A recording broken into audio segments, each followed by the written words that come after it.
Are you ready? Are you ready? I just got three things to say. God bless our troops. God bless America. And gentlemen, start your... You're listening to Oregon's premier afternoon sports show. This is The Drive.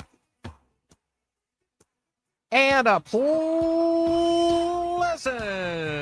Monday to all you out in Radio Land and also on the old YouTube and the Twitter with the video. Thanks for hopping in. Woo-hoo! It's a Monday. It's officially now the end of the MLB trading. Jumps and hoops. We're going to go through a lot of that day. Pac-12 issued their, what would you say, their poll, I guess. And they also picked offensive and defensive player of the year and coach of the year. So why play the season? We already know how it's going to end up. We also have Cooper Mullins. Yes, you know that name. Michigan baseball player. Also is playing for the Springfield Drifters. We'll have him on about quarter past the hour. A lot of audio from Oregon Media Days. Dan Lanning and players. We'll have some audio broken up for that. The judge, John Warren, for the first time on this program in hour number 2. Hour number 3, Ryan Clark from the Oregonian. Our thoughts on everything that's happening, especially the trade deadline. Let's get into it. I am Danny, otherwise known as Doc, right over here to my left. It's the great Goose, Steve Mims. What up, boy? Hey, Danny, it looks nice in here. Thank you. It looks like a radio station. The first couple of weeks, it was kind of an in progress, but suddenly I walk in today and it looks like a radio station. So nice work. Yeah, thank you. My wife helped me as well. Let's head on over to producing as well, pulling double duty, but we can't not have him on the show. You know him, you love him. It's Baby J, Justin Grossweiner. What up, boy? Here I am. It's a little bit of a different setup here with me It's over in a the little bit producers. funny. Do I call this the producer's studio? What do Yes. I call I it? thought that was Over Studio here? B. Isn't Across that the Studio glass? B? No. I thought that Well, was Studio B was the Studio B temporary was studio. the- Yeah. Well, it was actually the original studio. Oh. That was Studio B because it was across the hall and I couldn't see it, so it had to be Studio B because this is Studio A. Oh. So this whole thing is Studio A. Like A and AB, like you Well, wanted, like you wanted to have Oregon and A, Ohio one- State. It's one like and 1A. and 1B. I knew you were going to bring that up. Yeah, and you were like, what, 6 feet away from a hole in one? Yes, thanks a lot. I appreciate Okay. that as well. All right, let's be nice to each other today. Our phone number is the Oregon Man Clinic's hotline, and you can dial us up. 6 inches, by the way, not 6 feet. But go ahead. I was moving on to the next thing, and you dragged me back towards it. All right, Yeah. 6 inches. That's what she said. It's 541-844-3484. That's 541-344-3484.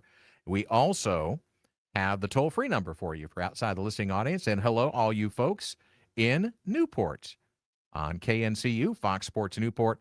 That number is 877-844-3484. Very simple. And you can dial us up. We will have phones all the way through. So listen, if we even have a guest on, if you want to get on Park, you can do that. And we'd love to hear your thoughts. If you want to talk baseball, trading deadline, lots to go over there. And the Pac-12, when we release the media rankings, I guess you would call it, and not a lot of surprises. Well, I don't know. Was there a surprise? Well, I would say that the team that formed the conference and is One one of of them. one of the two coming down from Power 5 was picked last. That surprised me a little bit. Well, both teams who were the originals They in the 7th and Pac-12, 8th? but they're in the bottom half. Yeah. So basically, we're saying that the WAC and the Mountain West were better Yeah. than The MAC the and old, than the bottom. The top of those conferences were better than the old Pac-12. Right. So that surprised me. Yes. the WAC and the MOOC. I thought just by process of, hey, this team 2 years ago was in a power conference, they'd at least get a top 4, but not that it matters. So with the first segment, Baby J, you want to talk about, obviously, MLB trade deadline, which has just finally closed. And I think the later one, is that my phone or your phone? I'm just looking to see if anything came in late. It could be my computer, Danny. That's the other possibility. Oh, okay. Well, let's hope it's not. We'll figure that out. That'll be interesting all show. Is Adley Rutschman dealt from the Orioles, and he's going to the Red Sox. For a haul, too. There's talk that the Red Sox got more for him than the Tigers got for Tarek Skubal. Now, obviously, Rutschman's going to need to re-sign, and they expect him to re-sign with the Red Sox, so they gave up more than just a rental. But they gave up 2 of their top 5 prospects plus 2 others. And, by all accounts, Adley Rutschman went for the highest haul of anybody in this trade deadline. So he's hitting 251, 8 home runs, 47 ribbies this year, but he's been hurt a lot. He's been on the times. He's been on the DL 3 times. That's and it's like 3 separate things. Right. Was like it's just left bizarre. ankle inflammation in April, concussion in June, and wrist inflammation in July when obviously he was coming back from the concussion. And Justin, you love the WAR, right? I do. I'm a fan of WAR, but not actual. I'm trying to think of a clever way to say this, but I don't think there is one. But I like the stat, not the actual act of WAR. Right, because what is it good for? Nothing. Absolutely nothing. You got to use the absolutely in there. Say it again now. Duh. A 5.5 WAR in 2023. He's got just his second best WAR this season with all the injuries, everything else. So that one was, I don't know if I was saying puzzling, but Red Sox really think that they're going to make a big push now with a guy that's been hurt 3 different times. Well, and it just turned out that obviously they took Rutschman number 1 in the draft 2 years ago, and then their top prospect coming in last year was another catcher, Sam Basayo. They brought Basayo at the end of last year. So it makes sense because if you have 2 catchers, obviously that's, unless they're going to move Rutschman to first, which they're not doing because they have Alonso. So you got to kind of use your DH spot. So it makes sense that they realized they had 2 catchers and they traded one that again got them 2 top 5 Red Sox prospects. So it makes sense. And hey, if you're Adley Rutschman, man, you're playing at Fenway Park every day. Life's pretty good. Yeah, kind of a weird one, right, for Adley Rutschman when he gets drafted number 1, and it's like he's the guy, he's the future of this Orioles team, which had all these young prospects, and then kind of seemingly with all of them, they had some early success, and then all of a sudden they just don't have the ability to like continue to develop. So I think it's the ceiling of how disappointing, I guess, his career has been in a way so far. Yeah, I mean, it kind of peaked right away and went up, and then he really struggled last year, and this year again the injuries have hit. But those first couple of years, he was an all-star. It looked like he was living right up to that number 1 overall pick. But then, like I said, last year was just a really tough year for him, and this year, like you mentioned, Danny, the numbers have been better, but in and out with injuries. And again, there's another guy there who's a couple years younger than him. And again, it's not like this was a deal where they traded Adley because we got to get rid of him. I think they were waiting to see if they could get a big offer, and they got a good offer. And they did. And I knew this would spur on one of our P1s, our favorite. Brad is on the Oregon Man Clinics hotline. He's not there yet. He needs to call back. Oh, okay. But I could tell it was Brad. Okay, you could tell it was Brad. Yeah. Brad, get back in before we have to head to a break. So I know the Orioles are getting an A grade for this on all the pundits. Anthony, they got 4 for 1 just in players. Red Sox, they say it's a C+. They think that there was too much given up by the Red Sox just for Adley Rutschman. And again, logically, it does make sense for the Orioles to do this because they got a lot for it. But at the same time, for the Red Sox, I mean, would you think that Craig Breslow, if he doesn't get to the World Series off of this after everything he gave up, that one's going to be tough for him to manage with that Red Sox fan base? Not this year, because Rutschman is a younger guy who we're moving on with. So I don't think it puts the pressure on there. It's more if he got their future catcher. Well, let's someone who is close to the pulse of Oriole baseball. He's our resident expert on the Oregon Man Clinics hotline. We got him back at 844-3484. It's Brad. Brad, what do you think? Is this an A? Hey, guys. Well, I mean, on a personal level, it bums me out because I really liked Adley, and I love the connection, and it kind of represents just they were really close a couple years ago, and it just never fully gelled, and it's kind of sad that I've seen the writing on the wall this whole season, and yes, he's not been able to stay healthy, so I mean. I'm partly bummed and I'm partly enthused because they did get what they need, which is just more prospects. Well, not just prospects, but guys that can probably get into it pretty quickly. Yeah. Now they've also made a couple of other moves, and Taylor Ward getting dealt, as I think we mentioned, the Mariners, and the Orioles get another, 3 right-handed pitchers. But it seems like the guys didn't like that deal as well. And I don't know. I didn't dive into it too much, but was Ward's deal expiring, and that's why they wanted to move him and didn't get as much as they thought because they knew they probably weren't going to re-sign him? Ward's a lefty. That's kind of what it feels like, and that's been the case with any of their pitching prospects over the last couple of years. They have not been able to re-sign people for the most part. So that would totally make sense. But I mean, the Orioles are And I only think like Ward's 2.5. I think Ward's a platoon bat as well. Okay, but He's I mean, a lefty. but He the- is on a 1-year specialist. contract.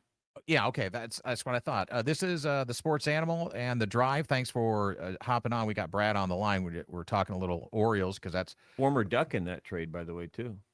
former Duck in that last The trade. pitcher, Brock. Oh, Brock Moore. Yeah, Yep, I see that Brock in Moore there. was a Okay, Duck. so listen, but the other thing that puzzles me about this, Brad, is that it's not like the Orioles were way out of it. They're only 2.5 games behind the Mariners coming into today in that last wild card position. So it almost felt like the Orioles were going, well, even if we make the playoffs, we know we're not going very far, so we're going to go ahead and bet for the future. That was just my opinion. That's kind of what it felt like, and it does suck because they've been much hotter in the last little bit. So there was actually some hope, but I guess it's just reality. They weren't going to make a run from where they were, and it's just the business of the trade deadline at this point. The way Major League works, I don't know. They got to just plan for the future. All that being said, there's probably going to be a work stoppage, right? So. I What say, is God, I the hope future? so. God, I hope I not. think you're right, Brad. Brad's probably right, but I can hope against hope. It's not going to happen. Hey, on another Sure. quick note, I know Yep. it's not baseball, but I went up and saw my first Portland Fire game yesterday. I saw And? the Fire versus the Sparks, And it was really fun. It was well produced. It was really good basketball, and it kind of took me back to my childhood. They play like the NBA was in the early 80s. They really do.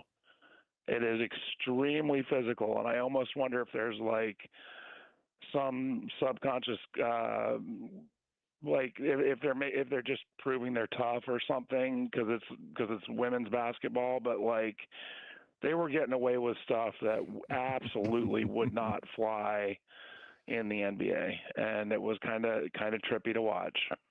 so, but you enjoyed it though. The product on the I court had a you blast. enjoyed. Yeah, I had a blast, and we'll definitely go back. It's a good product for sure. It was like Rick Mahorn and Charles Oakley going at it there or something like that from your mid There was 80s. one point where the Sparks player plowed in on the baseline. I'm like, that was like classic Bill Laimbeer right there. That's going back a few days. Yeah, All right, Brad. Hey, thanks for always participating in the program. We'll talk soon again. absolutely. Take care, guys. All right, there he goes, the great Brad. How So, about the Sparks and the Fire? You Spark of Fire? a fire? The Sparks and the Fire? Yeah, you're getting somewhere. Do they put these team names together like that? I don't know, but that would just crack me up. Well, the thing is, you can't mimic, any of the NBA teams. That's the other thing is they're not going to have the same. Blazers has to become the Fire. Well, it doesn't have to, but you can't think about it. There's no repetitive nicknames or mascots or team names from an NBA to a WNBA team. I know, but a lot of them are related, like the Well, the Blazers Sun and the Fire, Mercury. the Sun and the Mercury. But Right. what's the deal with the Lakers and the Sparks? I don't Well, know the Lakers yeah. barely have any connection any to or, Los any Angeles. or any spark anymore.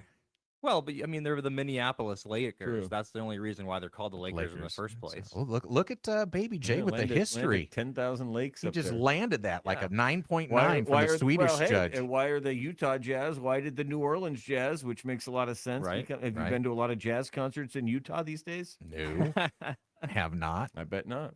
All right, let's take our break because we have our first guest waiting in the wings. Cooper Mullins is going to join us. Cooper, I think a lot of people know who his dad is. Everybody should know who Cooper is as well. Former star athlete locally. He's come back to play for the Drifters in West Coast League Wood Bat Baseball. He's doing really well. We've got some things to announce with Cooper on the program, and we'll also find out how it was playing against the Ducks this year. And he was eating their lunch and not taking anything back for milk. Back with more on The Drive. 1050 AM and 1029 FM and the SportsAnimalEugene.com. Broadcasting from the Bigfoot Beverages Studios. You're listening to The Drive on the Sports Animal Eugene. The plans you have for your property need the right equipment. Kubota has reliable tractors, utility vehicles, and mowers to help you make the most of your land, along with strong dealer support. Stop by today to explore our lineup. Right now, bring home select Kubota equipment for 0% financing or save up to $3,500, plus a first-year K-maintenance service on us. Now through September 30th. See us or go to KubotaUSA.com/disclaimers for full disclaimer. Mid-Valley Tractor in Eugene. 40 years, family-owned. Find them at MidValleyTractor.com. Men like to get the most out of things. We expect results when we hit the gym, and we expect to finish our weekend to-do list. We also expect ourselves to never slow down, even when some things start to get a little harder. Low testosterone levels might be slowing you down. That's when Oregon Man Clinics step in. Sharpen your focus, regain energy levels, and improve your love life with treatment options tailored to you. Get the most out of being a man. Visit us online at our Springfield, Bend, and Albany locations. When a loved one, your father, your sister, your aunt, your grandparent, is facing a cancer diagnosis, you want them to have access to the most promising cancer treatments available. I'm Siniqua Martin Green, and when my mother was diagnosed with cancer, our world changed forever. I wanted to know that she was getting the best treatments available.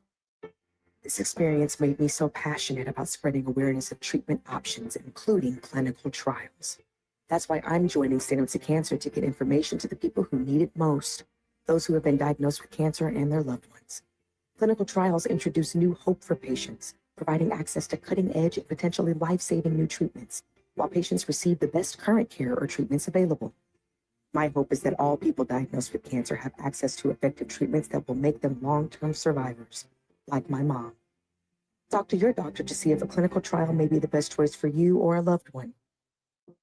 To learn more, visit standuptocancer.org/clinical trials today. Imagine what it's like to be active your whole life and then find out you're going blind. That's what happened to me. I have age-related macular degeneration, or AMD. As a wife, mother, and grandmother, my sight is precious to me. What a relief when I found out that treatments for some forms of AMD are available and that research is underway on additional preventions and treatments. AMD is the leading cause of vision loss in people 55 and over. When I started seeing blurry spots in the middle of my eye, I saw my doctor. She suggested I review the prevention and treatment information on fightblindness.org. Did you know that some forms of AMD can be slowed down or stopped, and in some cases reversed if found in time? Get more information about preserving your vision. Call the Foundation Fighting Blindness today at 1-800-BLINDNESS for a free packet on reversing or managing AMD. Or go to the website where I found so much helpful information. Fightblindness.org, 1-800-BLINDNESS, 1-800-254-6363, or fightblindness.org. 1050 AM, 1029 FM, and the SportsAnimalEugene.com. Other stations can say they cover the Ducks and Beavers, but we bring the receipts. You're listening to The Drive on the Sports Animal Eugene. A few moments, we'll be joined by Cooper Mullins, University of Michigan star, and currently playing for the Springfield Drifters. Have him on the program in just a couple of moments. Lots of audio from Oregon Media Days that were here at Autzen Stadium up in the club room. I think that's where they had it. We're going to hear from DeCorian Moore, Brandon Finney, Dante Moore, of course, lots of more, Dan Lanning, Evan Stewart. So good job compiling all that audio there, Baby J. John Warren, the judge, joins us top of the second hour of the program. Have you ever talked to John on this program? I don't think you have. I don't know if I have on this program. I talked to John about 27 years ago when he and I were both covering high school football in the Portland area. Yeah, but, he talks about and that I see him all fondly. the time in Corvallis. I don't know if I've talked to him on this program, but I know John well. Speaking of the Beavers, by the way, and we talked about the trade deadline, Adley Rutschman, next Beaver being traded, and Brock Moore. Yeah. I just saw Aiden May, who was a second-round pick from the Beavs in 2024, so just 2 years ago, was dealt from the Marlins to the Rockies in a trade that got the Marlins Victor Vodnik, a reliever from there. So we've had at least 3 players who have been traded with Oregon or Oregon State ties. We'll have the Pac-12 media poll. Not so great for the legacy programs. I know you keep chuckling on that. I think it's funny as well. I also have to remind myself who's in the Pac-12 before I start to say that I think they should be better than somebody. That's why I gave you the list. list. I like it. I like it. So, and then Ryan Clark, also from the Oregonian, gonna join us in the third hour of the program. Let's head on over to the Oregon Man Clinic's hotline at 541-844-3484 and welcome in for the first time Mr. Cooper Mullins from the University of Michigan and the Springfield Drifters. Cooper, here's the first hard-hitting question. First, welcome to the program. Thanks for being on with us. Having me. Did you bring a lot of laundry home? Lots of laundry. A lot of laundry. It's great part about playing home in the summer is, my mom's able to help me with some of it. It's not as much load on me. Awesome. So season's winding down. I think you guys are done on Wednesday. And you got one of those biggest honors I think you can ever get as a baseball player or an athlete of any level is you had a bobblehead. So did you have to pose for this thing? No, they didn't make me pose. Thank God. Yeah, it was an incredible honor. I can't thank the Drifters organization enough for all the things they do for us, but that was a really cool thing to experience. Well, you are Mr. Drifter, so it makes sense if we're going to do the first player bobblehead, it would be to Mr. Drifter. It's quite an honor. Yeah, telling you. Fourth summer for you here, Coop. Tell me about this team's. I think you're 1 win away from breaking the all-time record for most wins. You guys are still in the playoff hunt.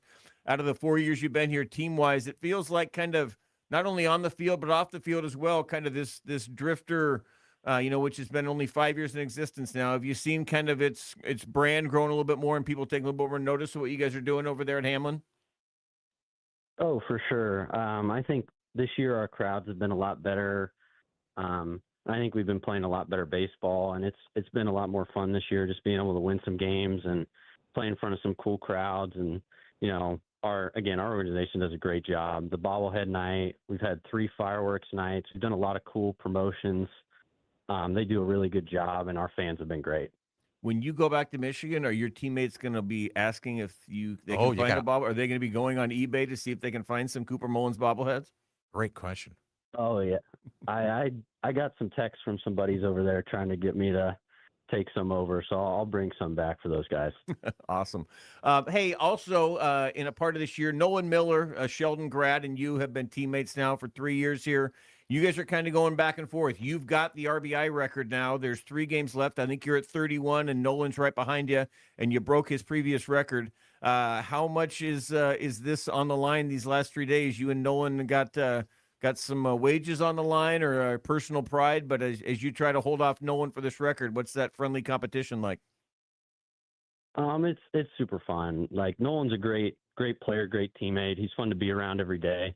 It's really cool to be able to go after something and kind of compete and have a game within the game kind of thing. It's just been super fun for both of us, and RBIs help the team win. So I think we're both just really trying to help the team win in any way we can. Cooper, this is Justin. Thanks for being here with us. I want to talk about your time back in April against Oregon. What was that experience like for you playing against Oregon? And you had a couple big moments there. It was super cool. Obviously, I've grown up around Oregon athletics a lot, so I know that program very well. It was kind of a clashing of my worlds in a sense. So it was fun to be able to play against those guys, and then I was glad we were able to come out and win a series. You're very humble. It's Cooper Mullins joining us, University of Michigan and Springfield Drifters. Man, you were taking Oregon's lunch money and you weren't leaving anything left for milk, man. You were doing a great job and good on you. It was hard to root against you. We did, but it was hard to root against you. So, Cooper, the transition, and you've been doing this now for a while, as Goose mentioned your longevity with the Drifters, but talk about the difference between the composite and the aluminum, the metal bats, and playing in a wood bat league, because obviously that's the next step is going to be hitting nothing but wood. I mean, is it different in the hand? Obviously, there's a weight difference and such. So talk about that for the layman and what it feels like for you guys.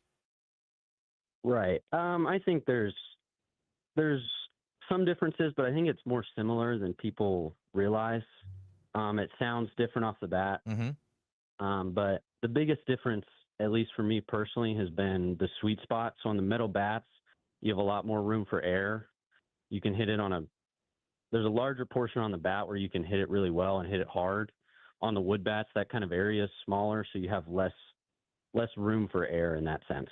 So it's like a goose with his driver, is what you're saying. Sounds like it, yeah. Don't buy into that stuff, Coop. Hey, as you have these summers and then you go back and you have another good summer here, you've got 1 year left at Michigan. You'll head back for, of course, unless the NCAA gives you like 7 more years, which who knows at this point, maybe they'll give you a few more as well. But as you head back there for 1 more year, do these summers really kind of help you to keep into a groove heading into fall ball? 100%. These summers are super valuable. Being able to get a lot of ABs, face a lot of good arms in the West Coast League, and play every day. I think it allows me to grow as a player. I'm able to grow physically and then also be able to work on the things mentally that I need over the summer that I can take back and hopefully hit the ground running in the fall. Curious, Cooper, you've been around, obviously, college sports your whole life. You go back for 1 more year and graduating from Michigan. Is sticking with college sports once baseball's done, is that something you want to do, as obviously it's been in your family, or do you have kind of some goals that you want to do career-wise outside of college sports? I don't think I want to stay in college sports. I think I want to go more the professional sports route, Major League Baseball in kind of maybe a front office capacity. I'm not exactly sure where college sports will be in 5 years, let alone 20. So I think I want to take a safer route. Good move. Good move. Well, maybe and if you're into that realm where you can advise others, and I'll just stay here. One last question for you. As you've gone through, and you're kind of an anomaly when people grabbing different dollars here, there, and everywhere, is that you've stayed, you've endured, and you've succeeded. So, I mean, is there advice you could give to other athletes that want to try and dive into this pool, and what your experience has been, and how you've grown through the last 3, now going to be 4 years? I think the biggest thing for me personally has just been trying to, do what I can do and not worry about a lot of the things going on around me. I think there's always a lot of moving parts, and just trying to stay with what I can control and not worry about those things, and then trusting the people around me. I've had great coaches around me at every stop, so being able to trust that they know what's going on and I can confide in them, and being able to learn and grow through those people around me, I think has been the biggest thing for me. Well, and you got a pretty good sounding board with your dad too. I mean, he knows a couple of things. 100%. Cooper, best of luck to you. Again, we all root for you here. Doesn't matter what uniform, but we like it a lot more in the Drifters uniform than anything else. So thanks. And thanks for being on the program, bud. It was fun. Yeah. Thank you guys for having me. Yeah, thanks, Cooper. We really appreciate it. And thanks for all you've done for the Drifters. Like I say, you've really kind of helped grow them over the 4 years, bringing a local face back that people know. So thanks, and best of luck in your senior season at Michigan. Thank you. I appreciate it. There he goes, the great Cooper Mullins. He'll be wearing the blue again this fall and into the spring as they take on the Ducks. I think we get to see him here this coming year, since they were there last year. Yeah. Would do imagine. they even play? I don't know, in an 18-team conference. Do they even play each other this year? Well, everybody plays at least once. Everybody else, I think, don't they? No, One series? That'd be 54 games right there. No, you don't play everybody. You want to play 51 of you want 3 non-conference and then 51 like to see everybody conference play games? everybody. I mean, I think that's only fair. They All play right. 30 conference games. That's only 9 teams you're playing. Decory Moore, Brandon Finney Jr., Dante Moore, Dan Lanning, and more here in the next couple of segments. First hour here on The Drive. Stay tuned. Don't change the channel. Your radio might explode. Okay, not really. But you miss a minute of The Drive, you might miss something, well, spectacular. On we go. The Drive is back on 102.9 FM and 1050 AM. The Sports Animal. Summer, the sun, and sand. How could things be any better? Actually, you know what sounds kind of good? Chicken bones. Yeah, that would make things better. All you could eat wings for $27.95 and dollar beers from Cold Fire Cold Store? That would really make things better. Ooh, and the sauces. The sauces are to die for. In fact, now I'm kind of hungry. Oh man, now I need to go to Chicken Bones.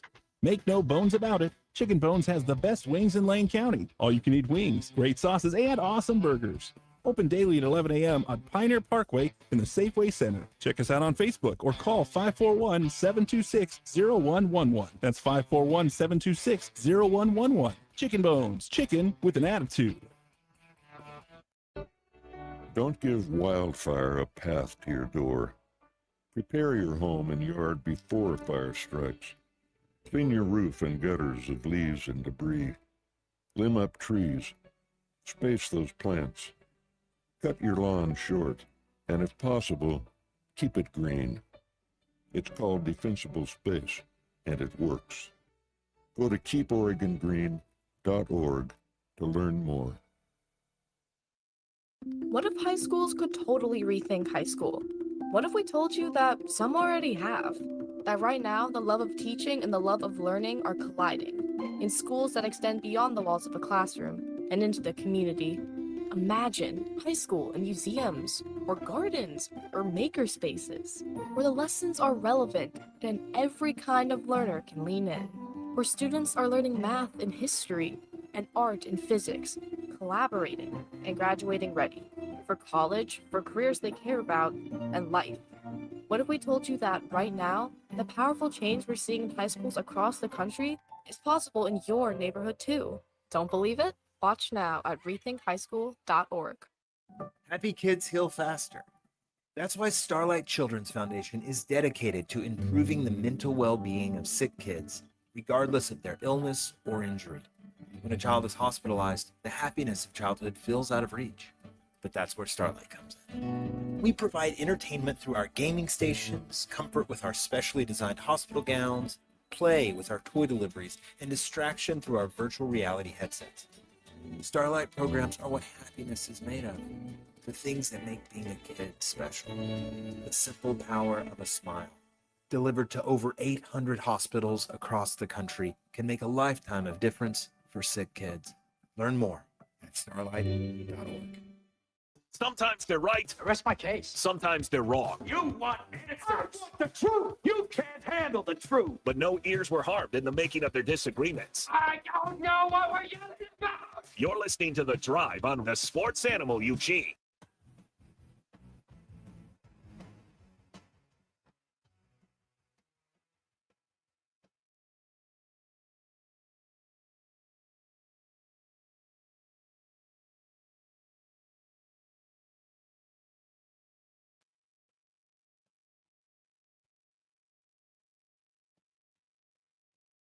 Back on the program. Hello. If you missed the interview with Cooper Mullins, go back to the podcast. We'll get Friday's show up as well. That was a really good show on Friday with Joe Ginsante. We had Ken Woody in here. We had our own edition of Crossfire between Goose and the Pope. That was great. In the 5 o'clock hour. And then we had the great Neil Everett in the first hour as well, who is world famous and always gracious. Remember that. And I have yet to hear from the FCC, so I'm hoping I skated by. I'm just Neil telling tossed you. one out there. Actually, we probably shouldn't talk about it. Maybe the FCC's listening to I'm this, fine. and You now know they're what? going to go back. That'll be a fine I will gladly pay. Well, let's get that. So if you've been, is that why you didn't put it up on the podcast? 'Cause you Well, don't fit here? well, we have to bleep it. Okay. We do have to do a But boop yeah, I on think there. the Neil Everett thing was, it's was only been great. 2 weeks on the show, but he's right up there with the best ones we've had. Ken Woody's clearly the worst one we've had, but Neil Everett was definitely one of the best, and Cooper Mullins was great. Let me tell you what, man. I've had a chance to do a lot with Cooper over the last couple of years. I've done some stuff for the Drifters. Yeah. He is out at like food drives they have. And, when you're the local kid and everybody knows your last name and they're calling on you to do all these things. And he does. He says sometimes yes. it can wear on you. Yeah. And I mean, Cooper Mullins has played that part and couldn't be a nicer kid. adult now, probably 22. But thanks for him to coming on. But he, this is his last year, obviously, with the Drifters of 4 years. He got his bobblehead, but he has been an absolute credit to that organization. Yeah, I want to give a shout out to the Drifters as well for making this happen. I was texting Knight last night, and I was like, "Can we get Cooper?" And it was like, "All right, like let's figure it out." And he was able to get him for us. So shout out to the Drifters for making that happen. And no, not even planned, but I'm wearing my Ole Athletics, which is Ike Olson's company, and he owns the Springfield Drifters, one of the co-owners of the Drifters. So I didn't even think about that. But Drifters do a whole lot in this community for charity, man. And Ike Olson, and if you went through the number of things that they do for charity in this community, it is well beyond the scoreboard that you're seeing in the standings. Here on The Drive, it's the Sports Animal in Eugene. Follow us on all the socials, Sports Animal EUG, and then also get to the website. And by the way, I was talking to our website guys today, Devin, who is our website guru. We literally are tied in now. If you like Major League Baseball, we are literally tied in, guys, and I'm making the announcement here on Sports Animal EUG. There are hundreds of blogs and people that are embedded in all the other Major League Baseball programs. We have links to everything. You can go, whatever team you want, you can go in there and favorite it, and you can find right to where your action is. So we've got Ducks coverage on there now as well. We've got Beavers coverage on there as well. We'll be adding Timbers and the Blazers and the Fire and probably the Seahawks. We'll have NFL up there as well. And when we get into NCAA, we'll have all of that as well throughout the Big Ten landscape and the Pac-12. We'll be talking Pac-12 with John Warren at the top of the second hour. Ryan Clark will swing back to the Big Ten and Oregon Ducks Media Day that they had today. We'll talk some of that Pac-12 media poll. And also, the winners and the losers. Are the Dodgers ruining baseball? I think we got to talk about it. I think we need to bring it up at least once. I have a feeling I know that Goose is going to defend the Dodgers. I already know that that's going to be what's happening. Yeah, that's fine. He can defend away. Are we doing this now? Or no, we got Oregon. Am I right though? Okay, just tune in. Let me know. Right, I'm not going to start because I'm going to go for a few minutes. Yeah, so I'm not going to start now if you don't want me to start.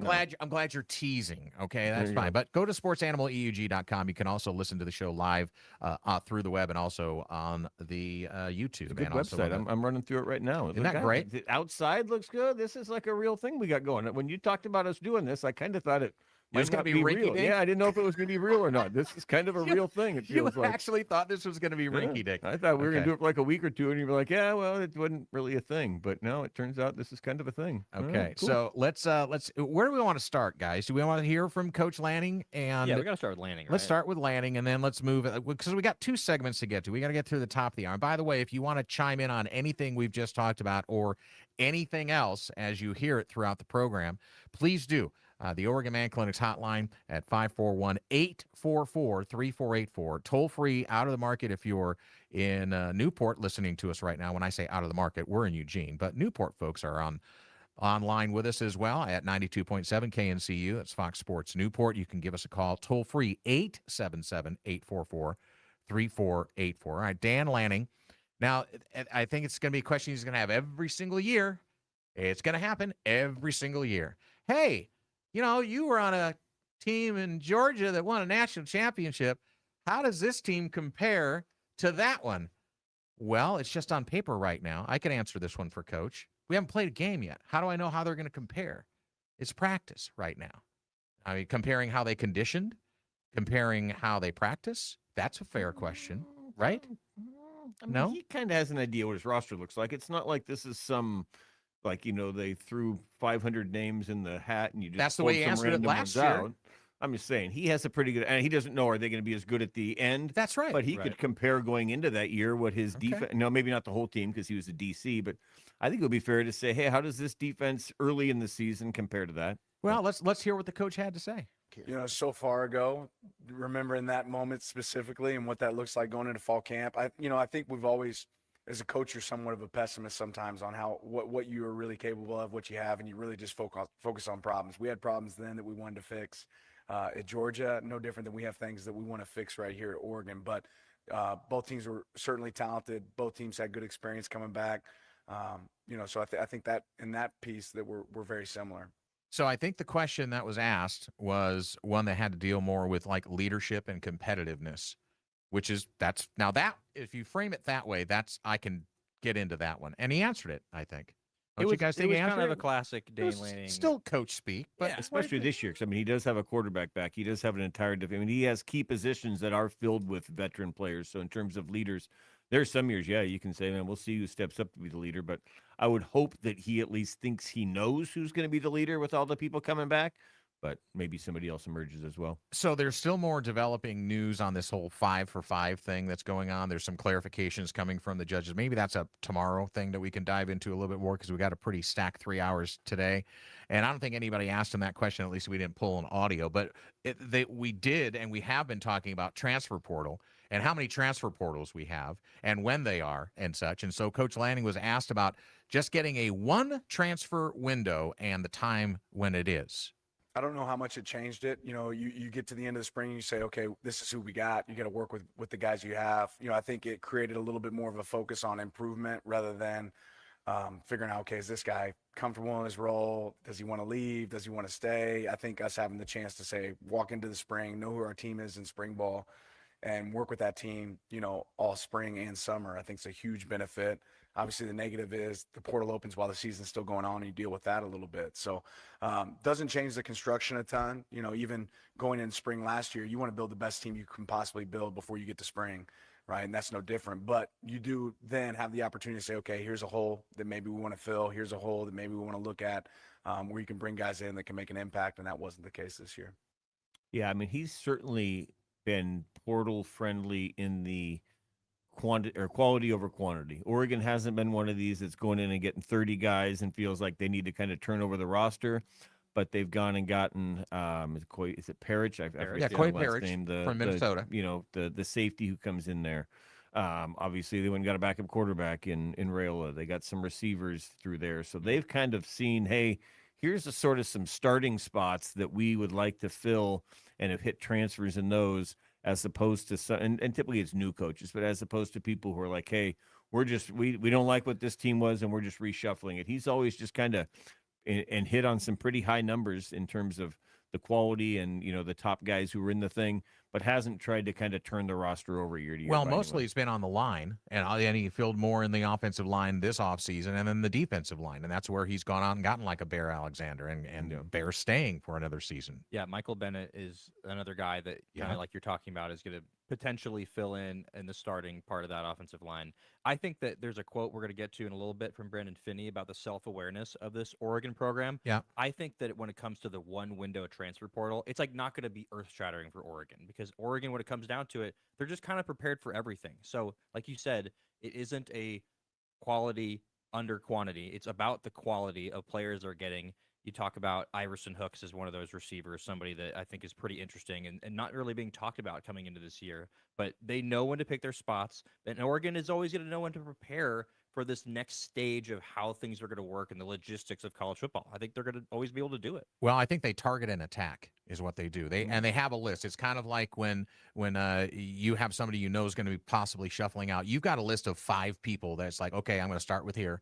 But you've already been talking to them the entire time. It's not like, well, ones you're allowed to, but as recruits or JC transfers and such like that. So it is interesting. This is The Drive, Sports Animal Eugene, and out on the coast at Fox Sports Newport. So fall camp starts, and I guess everyone wants to know what the barometer is. And so Coach Lanning was asked, how do you define success in fall camp? Yeah, for us, it's improvement, right? Where guys step in, our guys making the same mistakes twice. Again, do they understand the concepts that we're trying to institute? Do our coaches really get comfortable in the roles that they're wearing? We have a lot of new coaches that are wearing new roles than what they've worn in the past, and making sure that we push those guys to the level. And then you'd love to leave fall camp healthy, right? That's something you want to be able to accomplish and make sure you can go into the season, with a full clip.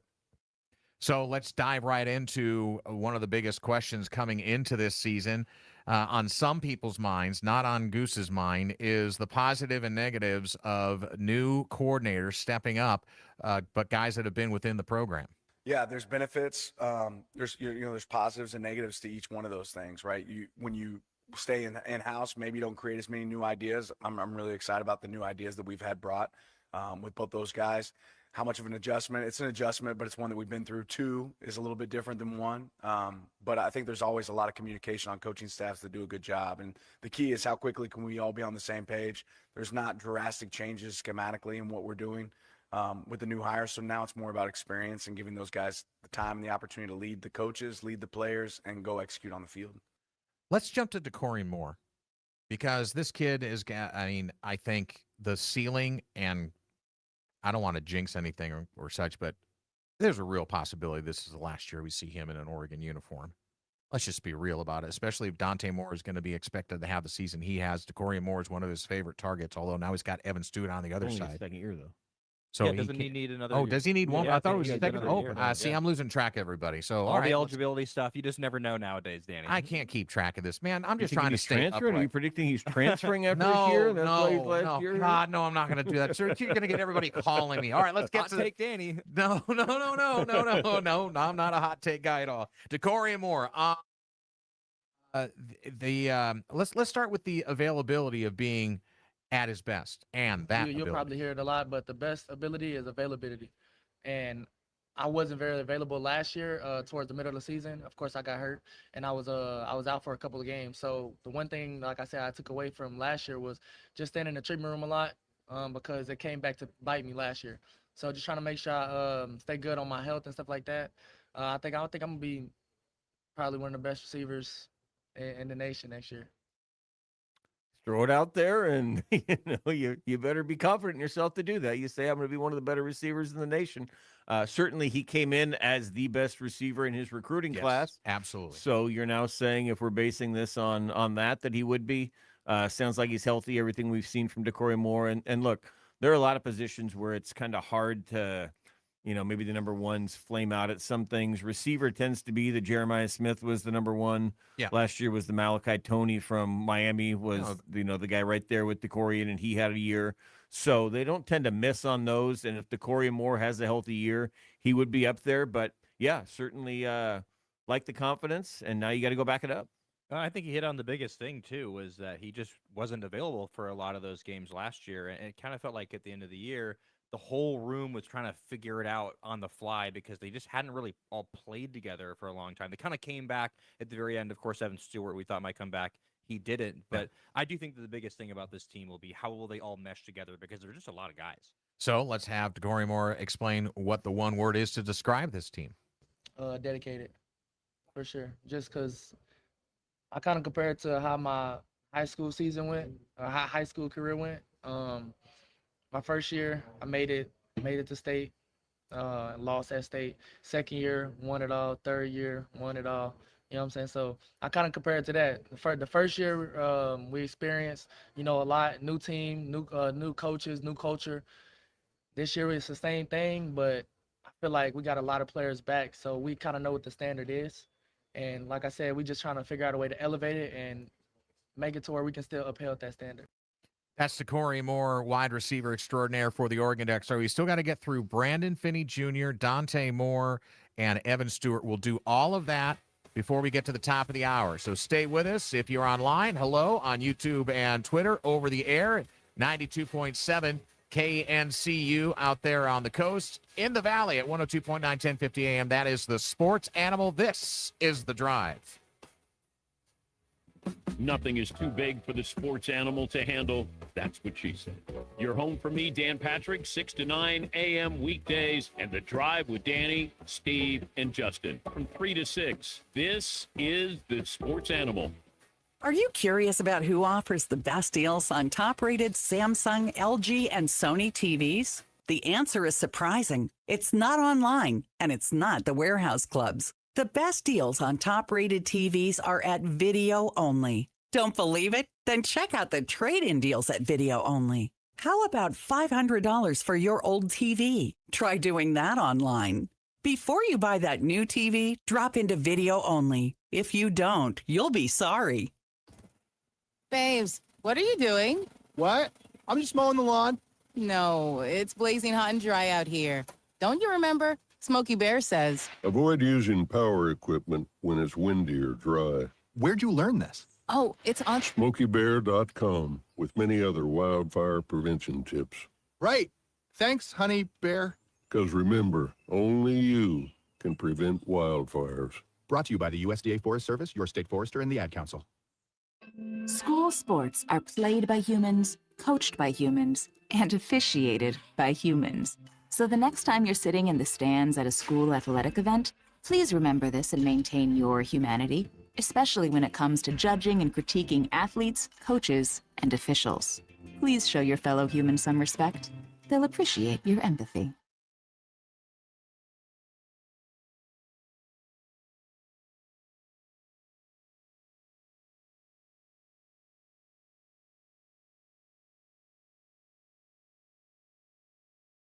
What are these little dark spots with blurring that I'm seeing? There's a blind spot like a blob over my vision now. Is my vision lost forever? Why did I wait so long to see a retina specialist? Retinal disease can steal your eyesight, but it doesn't have to. Patients who seek care from a retina specialist in a timely manner have the best chance of preventing vision loss due to age-related macular degeneration or diabetic retinopathy. AMD symptoms to look out for are distortion or warping of straight lines, as well as blurred or loss of central vision. Patients with diabetic retinopathy should seek treatment if they notice the appearance of spots or floaters or blurred and distorted vision. Don't delay seeing a retina specialist. It's worth the visit to save your vision so you don't miss out on life's precious moments, like seeing your grandchild grow up, enjoying a sunset with that special someone, or reading a good book. Visit seeforalifetime.org. Tweens have mastered the art of tuning out. Jen, there's a spider in the car. We're turning your room into a home gym. See? Nothing. But some messages need to get through, like making sure they're buckled up the whole ride, every time. Do whatever it takes to make your child listen. Jen, I friended your boyfriend. Wait, what? Buckle up, sweetie. Never give up until they buckle up. Learn more at safercar.gov/kidsbuckleup. A message from the National Highway Traffic Safety Administration and the Ad Council. 1050 AM and 1029 FM and the sportsanimalueugene.com. Broadcasting from the Bigfoot Beverages Studios. You're listening to The Drive on the Sports Animal Eugene. Coming up top of hour number 2, right? We're doing 3 hours again today, not 5 hours, Goose? That's right. I'm here for 3. It's long for me, so actually staying longer than that. I know how long you've been working because I just did payroll today. John Warren, Hey, we're getting paid for this too? Wow. Yeah, you got to pick up your check. You don't have your direct deposit set up. You don't believe those things, right? You want to see the paper check. You're like the old newspaper guy. Want to hold the paper in your I like hand. to walk into the bank and hand it to him. He runs to the bank. It's good. The check's still good. Yeah, Judge John Warren will be top of hour number 2. Hour number 3, we'll have Ryan Clark from the Oregonian in. Still on the table, MLB trade winners and losers and other Dodgers ruining baseball. We'll talk about that in hour number 2. USC Notre Dame is returning in college football. Notre Dame, Indiana. The Hoosiers are already starting now to fill it up with Western Kentuckys and Morehead States in their non-conference schedule. And, of course, your phone calls at 541-844-3484. That's the Oregon Man Clinic's hotline. Toll free outside the area, 877-844-3484 if you want to comment on any or everything. So let's get back into some more audio. I'll start with Brandon Finney Jr. I've got to talk to this young man a few times, and man, the talent he shows on the field and then how just composed and mature for such a young kid he shows off of it is impressive to me. So Justin, I know you got this cut, so I want to hear this. I got to know more about this self-aware program. Yeah, I feel like Oregon is a very self-aware program. So, I mean, after every game last year, the first thing we'll do is watch film, see what you could do better, and then also we go over last season, obviously in the winter, but yeah, that this program being self-aware is one of the benefits that even when I was looking to come to the school, I didn't really know about, but it's an amazing benefit. That follows along the lines of what Dan Lenning's talked about every week you go see the doctor. You got to go to the doctor every week, win or lose, and check in, and he looks and sees some things that are looking good and some things that aren't. And so that follows along kind of what he's talked about. So we're probably going to get into hour number 2 with some of this. We're going to have John Warren at the top of the hour, but let's hear one more from Brandon Finney Jr. on what excites him the most coming into this season. Yeah, what excites me most is really just being able to connect with these guys even more. Because last year, obviously, as a freshman, you're just trying to know what you're doing. But I feel like with all of us having the experience, we're able to have more chemistry, and we're just able to. It makes it easier to push for somebody else once you know them more too. So that's another thing. So we'll still have Dante Moore and Evan Stewart in hour number 2. We'll squeeze them in. We'll kind of shuffle around a little bit for hour number 2 because we got John Warren coming up. I do want to get to the Dodgers ruining baseball, and I'll just sit back and let you go for a second, Steve. I know that you and Justin can probably sit this one out, and I'll let you guys go at it. USC Notre Dame returning, and Ryan Clark in hour number 3. Pac-12 media poll. The legacy program's not great. United States men's national team is bringing back the manager. Yeah, a little bit of a surprise, but I think we'll talk about it when we get there. But I think that there should be some optimism there. So all of that, and we already started with Cooper Mullins. If you missed that, go back to the podcast or go back to the live stream. You can watch us on YouTube. Hi there, folks. Wave to the kids. Everybody wave. I make you do this every time. Would you please wave? Justin, wave to the kids. Getting ready for some production stuff. Wave to the I kids. to make sure that we're going to get the show on the road. They're waiting for you to wave to. Okay, there you go. Everybody. Now everybody's happy. All right, top of hour number 2. We will start out. Just fasten your seatbelts. The judge, John Warren, will arrive with some hot takes on Beaver football next on The Drive.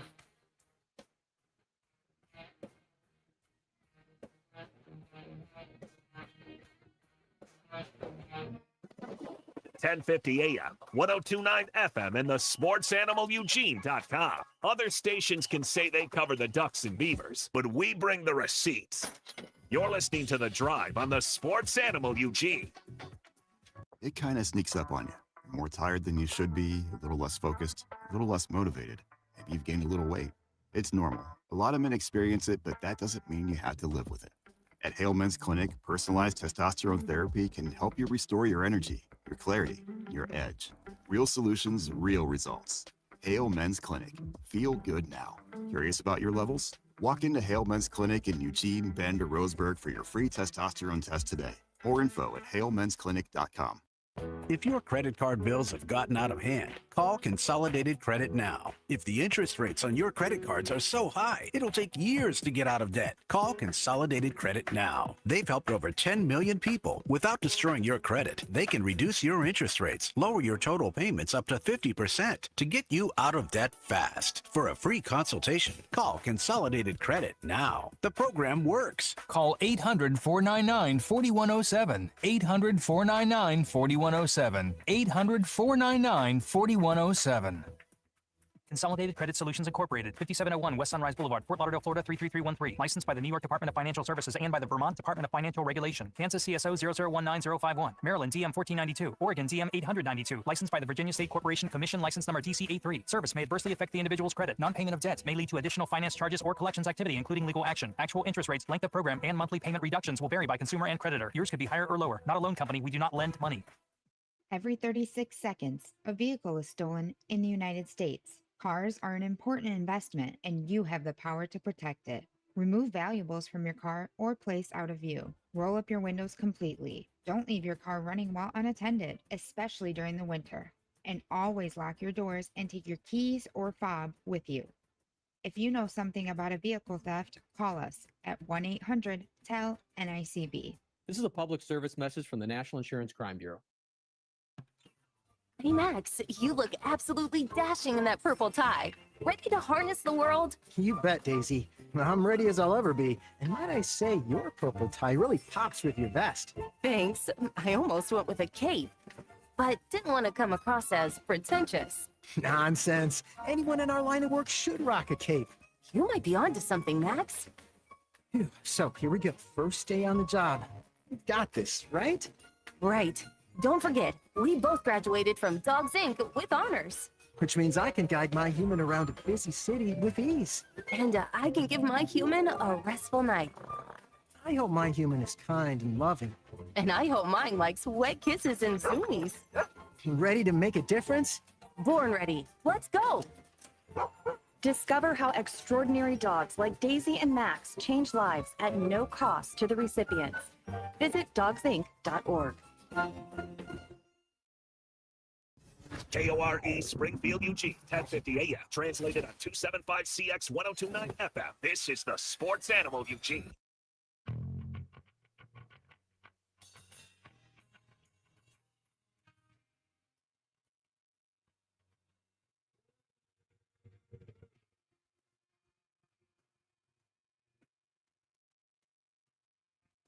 Sports Animal. Follow us online, sportsanimal.eug.com. Live in the Valley, the #1 sports station in the Valley. Indeedy do. And out there on the coast, Fox Sports Newport. Hi there, friends. Welcome to the program. Let's head on over to the Oregon Man Clinic's hotline at 541-844-3484. Also toll free, 877-844-3484. I don't know if the judge used the toll-free line, but it is our good friend. He is the king of MidValleyRadio.com. You can hear him mornings, maybe middays, and sometimes evenings if he feels like it. He is the great John Warren. John, did you use the toll-free line? I was, I think, called on the toll-free line. Yeah. How you doing? I'm doing great. Yeah, huge congratulations to you guys for putting together what you did. I'm just very proud of you. Oh, John, thank you. I really appreciate that. It's been, I think the first day we got on the air, which was, how long ago was that? Like 4 months ago? It feels like it was a while ago. 2 weeks. I said, this is the closest I'm probably ever going to come to experiencing childbirth, and I will never, ever want to do it again. Yeah, well, those pains were put in there for a reason. Yeah.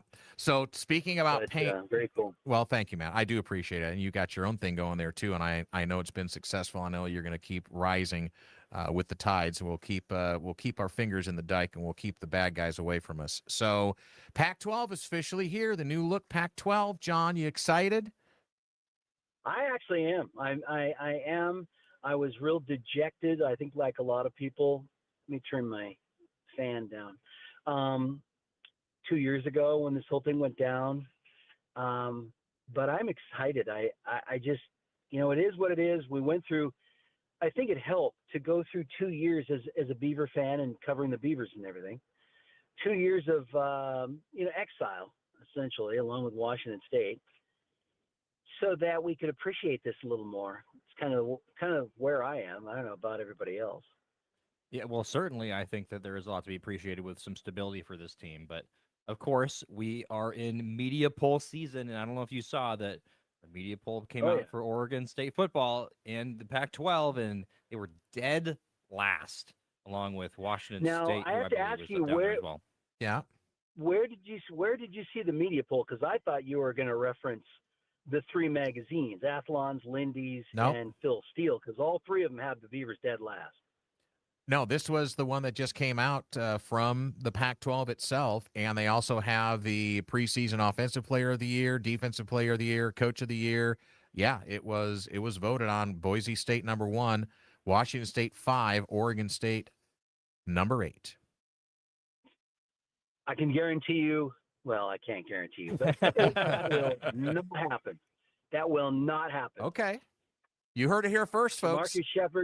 Jamarcus Shepard has so many things. Here's one thing people do not realize in sports. There is, and you guys know this. You got him worked off, Justin. Sorry. There are so many things behind the scenes that the average person never hears about. All you see is the scores. You see the scoreboard. You even see what's lousy on the field. But let's say that the train wreck wasn't just in not being able to snap a deep snap. Let's say the train wreck was happening in the offices and behind the scenes with the infrastructure and with the communication and everything. Okay, well, you're not going to be able to snap a decent snap until the foundation is built. And all of that is gone, and in comes a brand new regime that's new, but they're good, and they're getting good recruits, and they're getting good transfers in the transfer portal, but they're cleaning some things up that 3 years ago, going into the first year of the Trent Bray deal, there was high expectations with those players. Yeah. But they made some mistakes, and then it all fell apart. Well, when more things behind the scene get fixed than anyone knew about, you can't make predictions off that. All you can do if you're a writer or you're a creator of a magazine is just, this is what they did, and this is who they've lost, and this is who they've gained. And I expect them to be last. So I'm just telling you, from things that I know that I cannot share where I find these things out, it's going to be good. It's going to be better. It's going to be a lot better. Of course, that's not hard to say because it was as bad as you can get. And I'm with you, John. There's a lot of things that happen behind the scenes in sports that we will never know, and we would never can know, that are the difference between winning and losing in the bottom line. So I'm right there with you. That being said, so not only, would it be, you don't want to see them down there at the lower part of the Pac-12. I almost think they can't. Like, they can't do that, right? Like, that would be such a bad misstep for this program. Optics wise, no, it would be bad because I think the expectation is that Oregon State and Washington State are the bucket carriers from the power level, and so they're expected visually to carry it and be the leaders, at least in football, except for Boise State as the exception, because Boise State had better reputation than Oregon State had. Yeah. And Washington State had coming in. They already had better expectations and reputation than the Beavers and Cougars. But I think that nationally it's like, well, you guys were in the Pac-12. You should dominate this new Pac-12. True, but they're not looking at how damaging it was to be exiled and to not be able to retain players because of the league that you were relegated to the level at which the others. This is the one thing that people need to remember. I think I even said it to you the last time I was here with you. Remember this. Every one of these teams, including Boise State, 6 of the 8 teams that are going to be playing football in the Pac-12 conference are improving their lives. They're coming into excitement. They're looking back and going, this is so much better. They're moving into a better house. Oregon State and Washington are coming off of 2 years of being alone, scrambling, and moving down a level. So psychologically, if the Beavers and Cougars can even halfway come out of that with a decent deal, that's not bad. But again, 6 out of 8 are coming in bettering themselves. Washington State and Oregon State are coming in having to bite the bullet, if you will.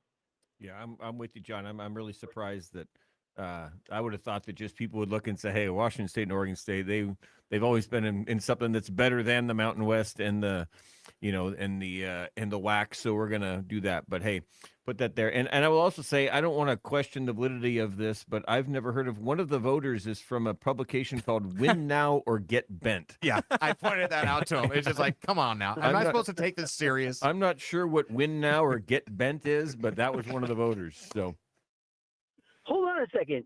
Is that Steve Mims? That's me. Hey, John, how are you? A little surprise for you. Steve. I know. That's your Easter egg. I wanted to surprise you. The Goose is doing the show with us. Well, that's fantastic, Steve. It's great to hear your voice. You too, John. No, it's well, you're right about your last point too. But this is great.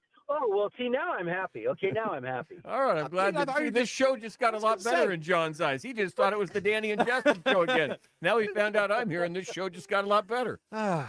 Yeah, exactly. I'm going to ask for a raise when this thing's over with before I get my first paycheck. But getting back to your question, I mean, how do we take this seriously when one of the 16 voters is from Win Now or Get Bent? I'm not even sure what that is. Well, see, that's the thing. It's like, it used to be, Steve, you know this, and you all know this. It used to be the mainline guys, the Wilners of the world, and the guys from the Guard and the Oregonian and all of that, and now Get Whatever or Get Bent, and with a microphone can make a spot, make a website. It's like, no, you got to earn your stripes, and And no, there's something to be, to being a foremost authority on something, and that doesn't sound very much like it is. Yep, I'm with you on that one there. Hey, tell me, how's this quarterback situation gonna shake out over the next few weeks heading into the opener? I can only tell you from spring practice and maybe a few rumors that it looks like it's going to be our man who didn't quite make it through last Malik season. Murphy. Yeah. Malik Murphy. At this point, there's still a battle for it, and when fall camp starts on Wednesday, we'll probably hear that there is a battle for it. But it may be that he's the most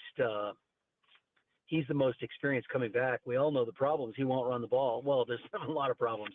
Every pass he throws is either 5 yards too high or down around the ankle. But he will not. He refuses to run the football. And that's why he ultimately was pulled. So it's too bad that, the Beavers lost a couple of young guys that were going to be good to the portal. The portal is just brutal to schools that are struggling in every way and exiled, if you will. I use that term too much, but it's true. And so they lose all these great players. Now, Jamarcus is getting some really good players, but that's for the future. It's not for now.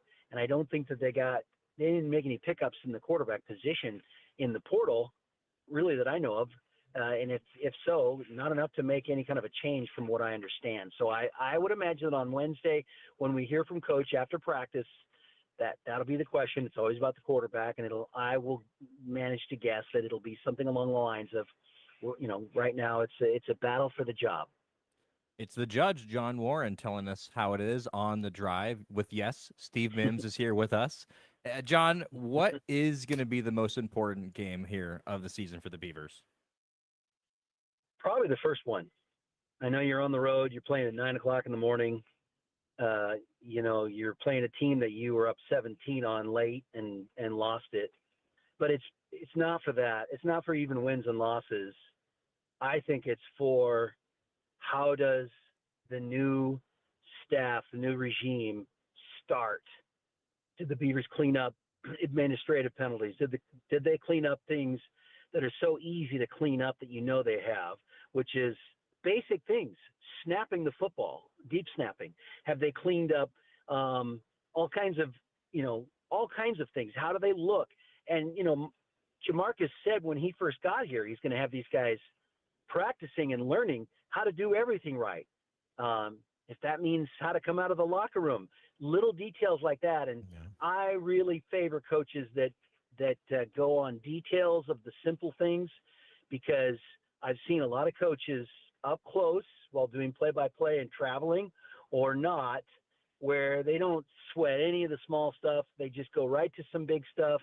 And, the small stuff, which is the fundamentals, look really bad. And you don't win if you don't do the small stuff well, and he does. So the first game, I think, is one of the most important ones because of how Beaver Nation might come away from it feeling.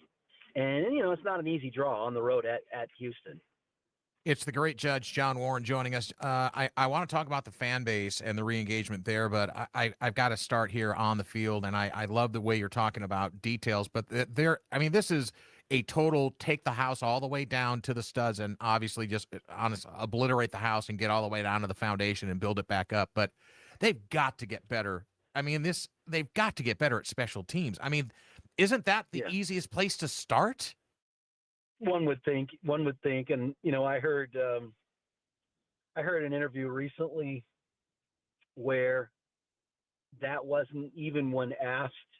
In hindsight, didn't sound like it was really anything that was cared about. I'm trying to say all this nicely. So you can't get any worse than what we saw in the first two games last year. You cannot get any worse with literally using, a snapper that'll snap for field goals, to snap for your punt, to snap for everything, because you can't find anybody who can snap the ball. That is ridiculous. It is so bad. You can't get any worse than that. So of course they're going to clean those things up. Of course they are. And it's going to be a huge difference. Whether or not it comes out in wins or losses, Beaver fan, I think, and football fan will notice the change. You can lose You can lose with good effort and doing everything right and just not be better than the other team. And you got to think, too, that there was some talent on those two teams that was wasted. Yeah. I mean, completely wasted. Yeah. I had them for 8 wins 2 years ago, and they would. I don't even remember how many they won. 4 wins, 5 wins, because of complete collapses at horrible times. In the first couple of weeks, it was because of stupid penalties. And then in year 2, last year, it became the deep snapping on field goals. All of that will be cleaned up. And I think you'll see improvement right away, whether or not they can hold on and win games like at Houston on the road. All I can say over and over again is they will not finish last. There's no way. So, by the way, you're not driving right now, are you? Are you pulled off the side of the road? I'm getting a little concerned. I am. Okay, thank you. I Appreciate am. I'm that. in the Safety Fred Meyer first. parking lot. Okay, I safety gotta first. go in and get roses because it's my anniversary today. Oh, happy anniversary, John. Oh, Thank you. And I'm just gonna go in and nice sound effect and get do the right thing. Just do the right thing. Good for you. Hey, now we're going to rush you out of here, let you go. I'm sure there's a fancy dinner and a romantic evening we don't want to hear more about that's coming there's ahead. a hot tub involved. I don't want to hear any more about this. But anyway, back to sports. Stick to sports. Your top 2 revenue programs: men's basketball, football. New coach, athletic director, new, conference, new. Yeah. Are you finding that people in Corvallis are, hey, this is pretty cool that we've got kind of all this stuff coming at the same time? Or is there a thing like, oh, what's going to happen here next? What's sort of the pulse of the fan base right now? Well, no one's as excited as I am. I can tell you that. I don't know why, because you don't have a choice. You know what? Play the cards you're dealt and be confident in them. I think it is a great opportunity. And, you guys know the basketball, this is going to be a great conference in basketball. Oh, yeah. There's some great teams. I sat and watched Justin Joyner's basketball team on Friday with Mike Parker for about an hour, and they looked really good. And he's got some really good transfers that were at one point in their high school careers, high 3s and low 4-star athletes. Really good job of that. We talked about it. I thought the team that I saw practicing was much better than what the team was last year, just from a talent level, and that's not to put them down. I think Wayne did a pretty good job of getting the most out of guys. I think for me, there's a lot of excitement, but, in talking to people, they're still wounded, I guess. I think they're just still wounded, and it's a wait and see attitude. John, we always love having you on the program, and thanks for hopping on the new show. I know it's a little bit later than we normally do this thing, but we'd love to have you be kind of a regular if you don't mind. Yeah, no problem. I saw your logo, by the way, on Kerry Eggers' site. So advertisement that works. Good job. Thank you. Well, thanks to Kerry Eggers. He was awesome. Yes. The dean of Portland. Oh, yeah. Reporters. Oh, Yes, yeah. Absolutely. All right, bud. Well, yeah, no, call me anytime you want. It's great to hear Steve back involved in sports on a regular basis. That's great. Thank you, John. I appreciate it. Justin's the man, and I love hanging out with you guys. Oh, well, okay. Well, thanks for hanging out. We got a brand new studio. It's very fancy. If you make gotta your way come down down. to Eugene Yeah, at some come on. point, come on in person. We I absolutely will do that. 100% will do that. Yeah. Okay. I'm glad you mentioned Steve and Justin, and I'm here as well. So I appreciate you, spending a few minutes. It's okay. Danny, you and I, you're the man. You're absolutely the man. I wasn't looking for that. I love you, and I'll always be a Danny Havel fan. That's just the way it is.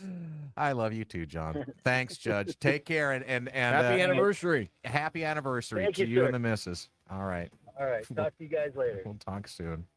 Can we just dive into Oregon football next? Hear some more. Yeah, I'm doing a deep dive on win now or get bent. I'll tell you if I can find out when we get back. It's the drive. Stay tuned for that. It's going to be entertainment radio, appointment radio next here on The Drive. Don't change the channel. Your radio might explode. Okay, not really. But you miss a minute of The Drive, you might miss something, well, spectacular. On we go. The Drive is back on 102.9 FM and 1050 AM. The Sports Animal. Are you curious about who offers the best deals on top-rated Samsung, LG, and Sony TVs? The answer is surprising. It's not online, and it's not the warehouse clubs. The best deals on top-rated TVs are at Video Only. Don't believe it? Then check out the trade-in deals at Video Only. How about $500 for your old TV? Try doing that online. Before you buy that new TV, drop into Video Only. If you don't, you'll be sorry. Ready, Rooter. Honey, this is like my 4th mosquito bite this week. Really? Huh. I don't have any. Lucky you. Well, you are sweeter than me. Yeah, that must be it.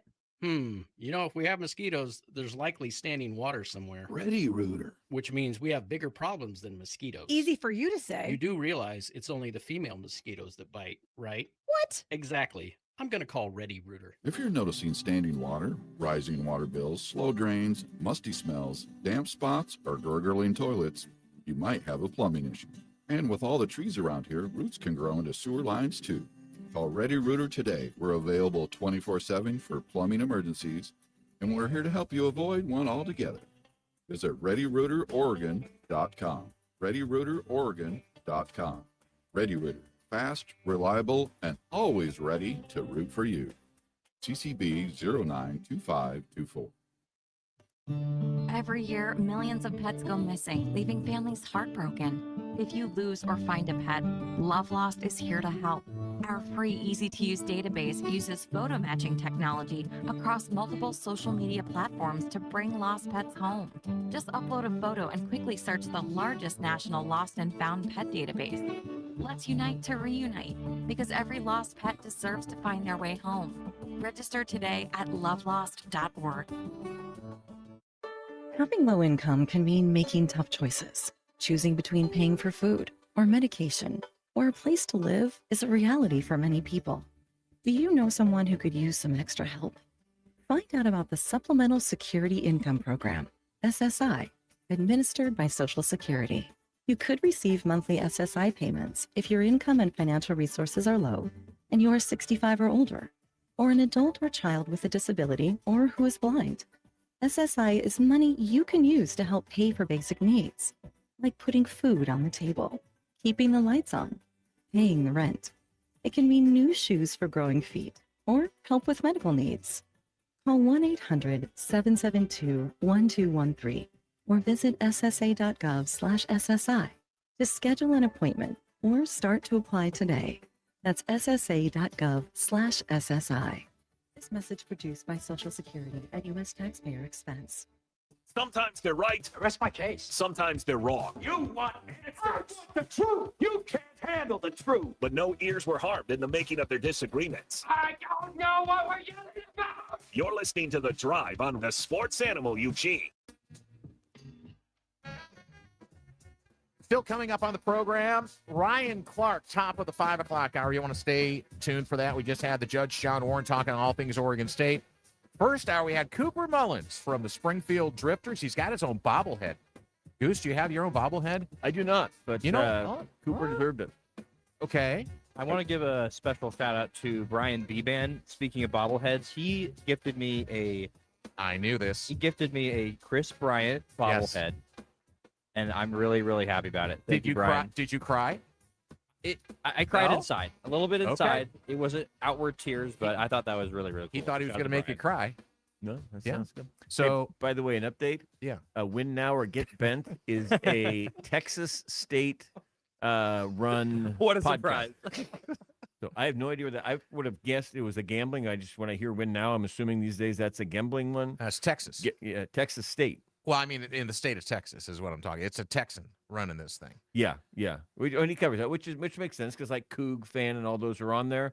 So anyway, and I'm sure the week that Oregon State plays Texas State, we might have somebody from Win Now or Get Bent on the show. So I don't want to say anything. So- Just the name doesn't scream out. I should be voting in a preseason. media poll. We should literally talk about this sometimes because this Why is don't we get where one of them on? That's fine, but I don't need. I don't need No. to fight the guy over the No. name of his thing. I'm just saying that's an No, odd no, thing. no, no. Unless like Get We'll Bent have a is cage like, match. is it like one of those things to where like Sco Ducks maybe there they say Get Bent? I don't know. Maybe it's a hope local not. thing. I don't Here's where I have the biggest and you know, guys, this should be a topic that we can discuss, and we'll have it with the fan base as well listening. And by the way, on all platforms, Sports Animal EUG, follow us there. Go to the website. Website is improving constantly. We have the next We gave you a little bit. We gave you a little taste at the beginning, and now we're expanding more and more. All of our podcasts are on there right now. All the podcasts are up for all of the shows that we have on Sports Animal, including ours, on their own separate sections.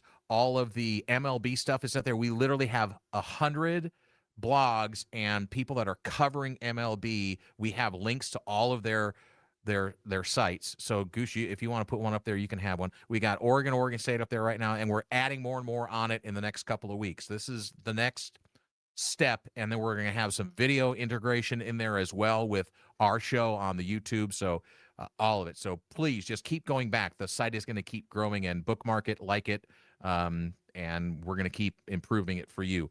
I really think we need to have a discussion about if you just have a microphone or a pen and you can get a website, that all of a sudden you become an expert in something. That really has diluted. And this is honestly, Goose, and I know you don't say it out loud, but I know in your heart of hearts, because I went to school for journalism. I was going to be a teacher, actually. I wasn't going to try and do this for a living, so you're blessed if you didn't get in a classroom with me, apparently. Is the professionalism that needs to be shown, and you have to. It's not people. I think that everybody can just get a microphone. All of a sudden, you can do it. That's not the case.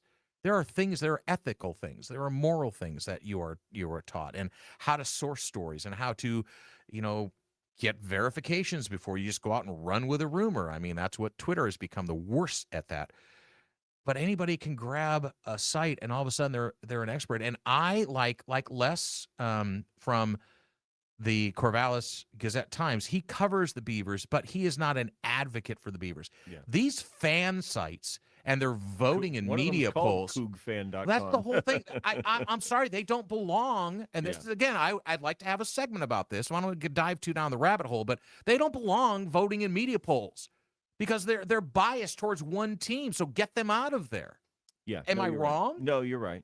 Yeah. And sometimes, I think the people maybe aren't, but the title, like if your thing says fan, that's your website. You can say I work for CougFan, but I'm not a fan. But the fact is that if you're, I would say if you have a website that has the name of the team in it, it's probably a good sign that you're going after that fan base. You're not going to bash the team that much. And hey, if that's what it takes to grow your thing, that's great. But you're not, again, I always go back to the old, the Third Estate, the newspapers, and we were always the super unbiased. And so that's the way I look at things. But the world has changed since I started doing this 25 years ago too. There are sites that come in. My biggest issue is with the aggregation. When some of these don't do any original reporting, they just go out and basically farm the information they see at other places, aggregate it into one thing, and then put a big headline on there and try to grow their own out that way.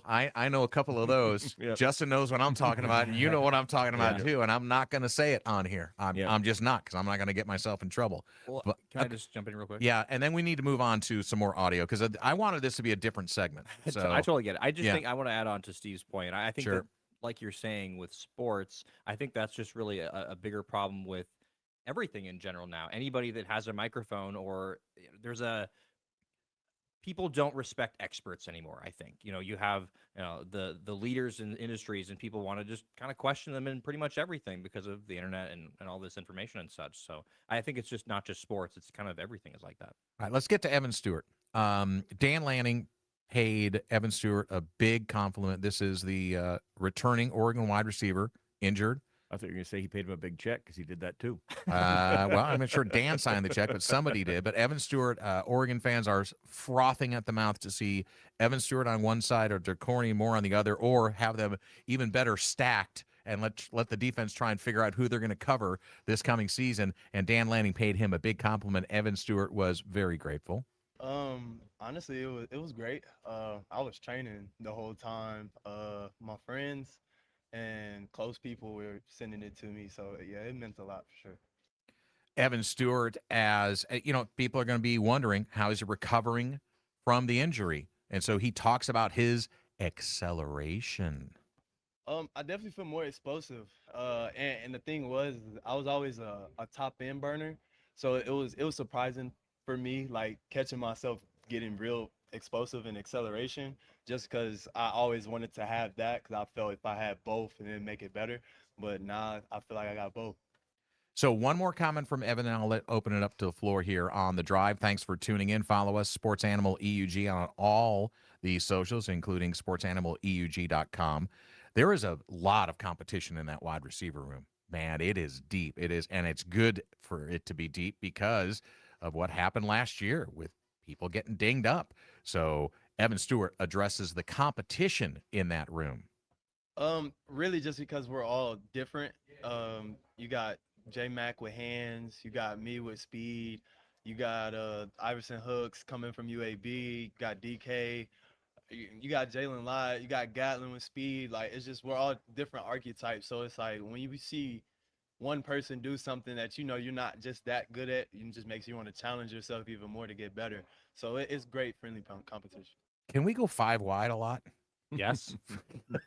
Well, the only reason why you wouldn't want to is because the running backs are so good. So at a certain point, do you want to take those guys off the field? You have a tight end that's really, really good as well. So do you want to take that guy off the field? So that's the thing about this Oregon offense. Is it just an embarrassment of riches? You talk about a quarterback. This is where everybody's all worried about the offensive coordinator situation. You got a quarterback that's been around for a while. So I think that he's going to be able to manage all these different pieces. We heard last year even when he had made a lot of improvements about checking plays at the line and such. So I think this Oregon offense, it's just an embarrassment of riches.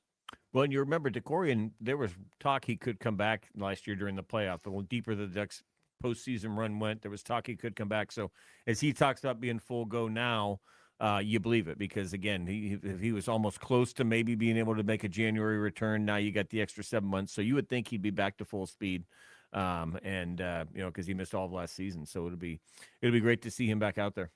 All right, when we come back, we will talk about the top teams after the Major League Baseball deadline, and are the Dodgers ruining baseball? We already have some people chiming in. All right, here we go. Next on The Drive. Nothing is too big for the sports animal to handle. That's what she said.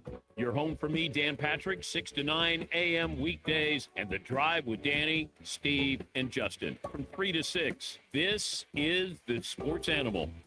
You've got 60 minutes to dominate your lunch break. No timeouts. Just one shot to eat like a legend. Introducing the $11 Killer Box Lunch, only at Killer Burger in Eugene. That's a pint burger, small fries, and a fountain drink, all for just $11. Killer Burger, brought to you by another Eugene legend, LaMichael James. The $11 Killer Box Lunch, only at Killer Burger on Coburg Road in Eugene. Almost every car made over the last 10 years has a camera. Did you know that when you replace a windshield, the camera needs recalibrated? If your glass provider doesn't fix the camera, you could have issues with safety features like forward collision alert, adaptive cruise control, or emergency braking. Don't trust some guy in a truck to fix or replace your windshield and then have to make a second appointment to calibrate your camera. You need Olson's Auto Glass, 2041 West 7th Avenue in Eugene. Olson's Auto Glass, repairing windshields since 1938. Is that a faucet running? That's not a faucet. That's a river rushing through the forest. Forest rivers provide over 100 million people with clean water to drink. What? I can't hear you because of the vacuum. That's not a vacuum. That's the trees in the forest cleaning up the air we breathe. I didn't know the trees were so amazing. Yep, and the forest gives us shade, trees to climb. That's awesome. Let's go explore some more. Visit the forest today and enjoy all it does, just for you. To learn more about the forest and find one near you, go to discovertheforest.org. Brought to you by the U.S. Forest Service and the Ad Council. My name is Ruth Rusi. I'm a retired teacher. I'm 91 years old, and this is how I live United. I say retired, but not really. Once a week, I read books to children as part of United Way's education program. Reading to a child creates links between language and literacy. It creates a bond between grown-up and child. And believe it or not, it prepares them for a better academic future. Oh, we read about frogs and flies and pigs with wings, all sorts of juicy stuff. It's a joy to watch all those little faces. I figure I have the time and they have the need. And I've always believed that if we're not here to help each other, then what are we here for, really? My name is Ruth Rusi. I help kids prepare to succeed in school. So I don't just wear the shirt, I live it. Give, advocate, volunteer, live united. Go to liveunited.org, brought to you by United Way and the Ad Council. There's a threat targeting America: Lyme disease. Spread by tiny ticks, this dangerous disease can cause life-changing health problems and is now more widespread than West Nile, tuberculosis, and HIV/AIDS combined. So it's time for us to target Lyme disease. That means checking for ticks when you've been outside and seeing a doctor if you experience the warning signs, which can include joint pain and flu-like symptoms. Learn how you can target Lyme disease at targetlyme.org. 1050 AM and 1029 FM and the sportsanimalueugene.com. Broadcasting from the Bigfoot Beverages Studios. You're listening to The Drive on the Sports Animal Eugene.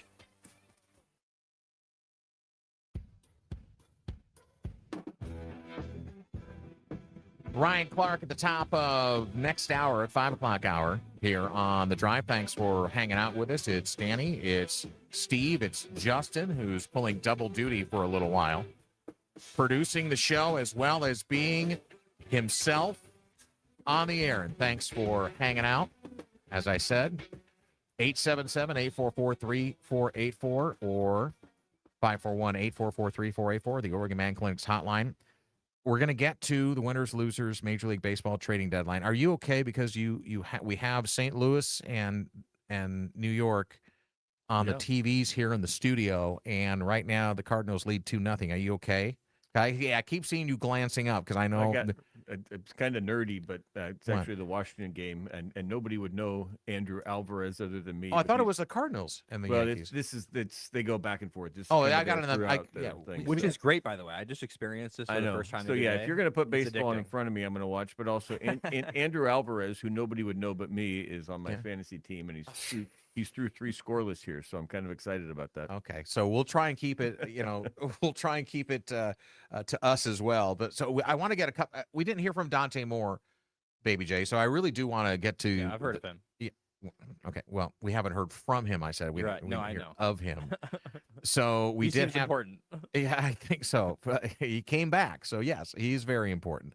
So let's wind up with that audio, and then we'll get into Major League Baseball because this is our last. Do we have one more break? Well, yeah, we have one more break. Let's do, because then we want to talk about this Notre Dame stuff too. So we just do all college football, and then you can do baseball in the last. Okay, so we'll do this, and then we'll do the USC, Notre Dame, Indiana, and then we'll do the Major League Baseball at the end. Okay, peak in our production I'm glad that we have. Glad we're figuring this out. Well, listen, I'm not lining up a boatload of money for Goose to come in here. I had it written down here exactly this way. You went off the board. I had it written exactly as we talked about.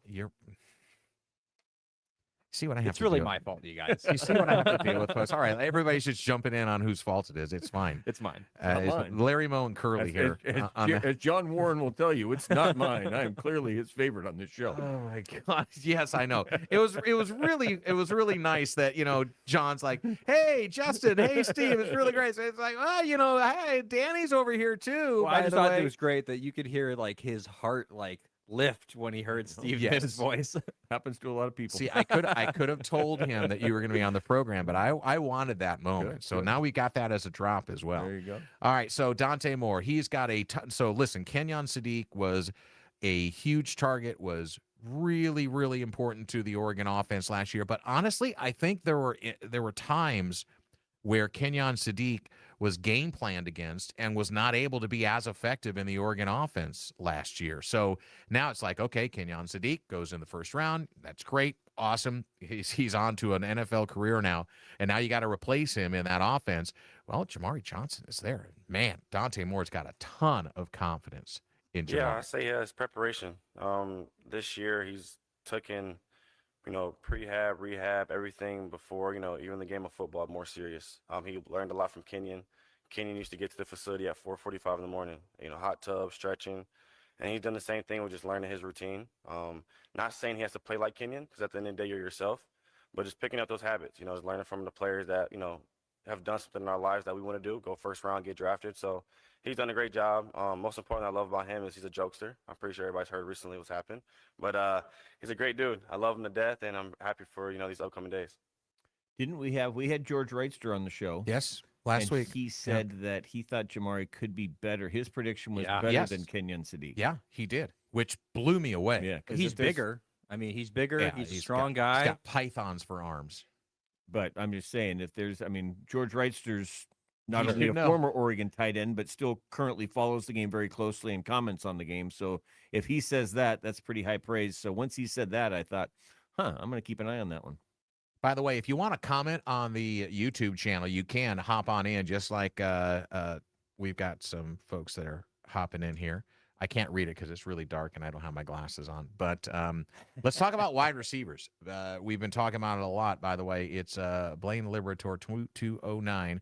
Jeremiah McClellan is the forgotten man in the wide receiver room for some reason. Nobody talks about him, but he came up huge late in the season when they were ravaged by injuries. Don't sleep on J-Mac. Let's hear from Dante Moore on the connection that he is growing with the wide receiver room.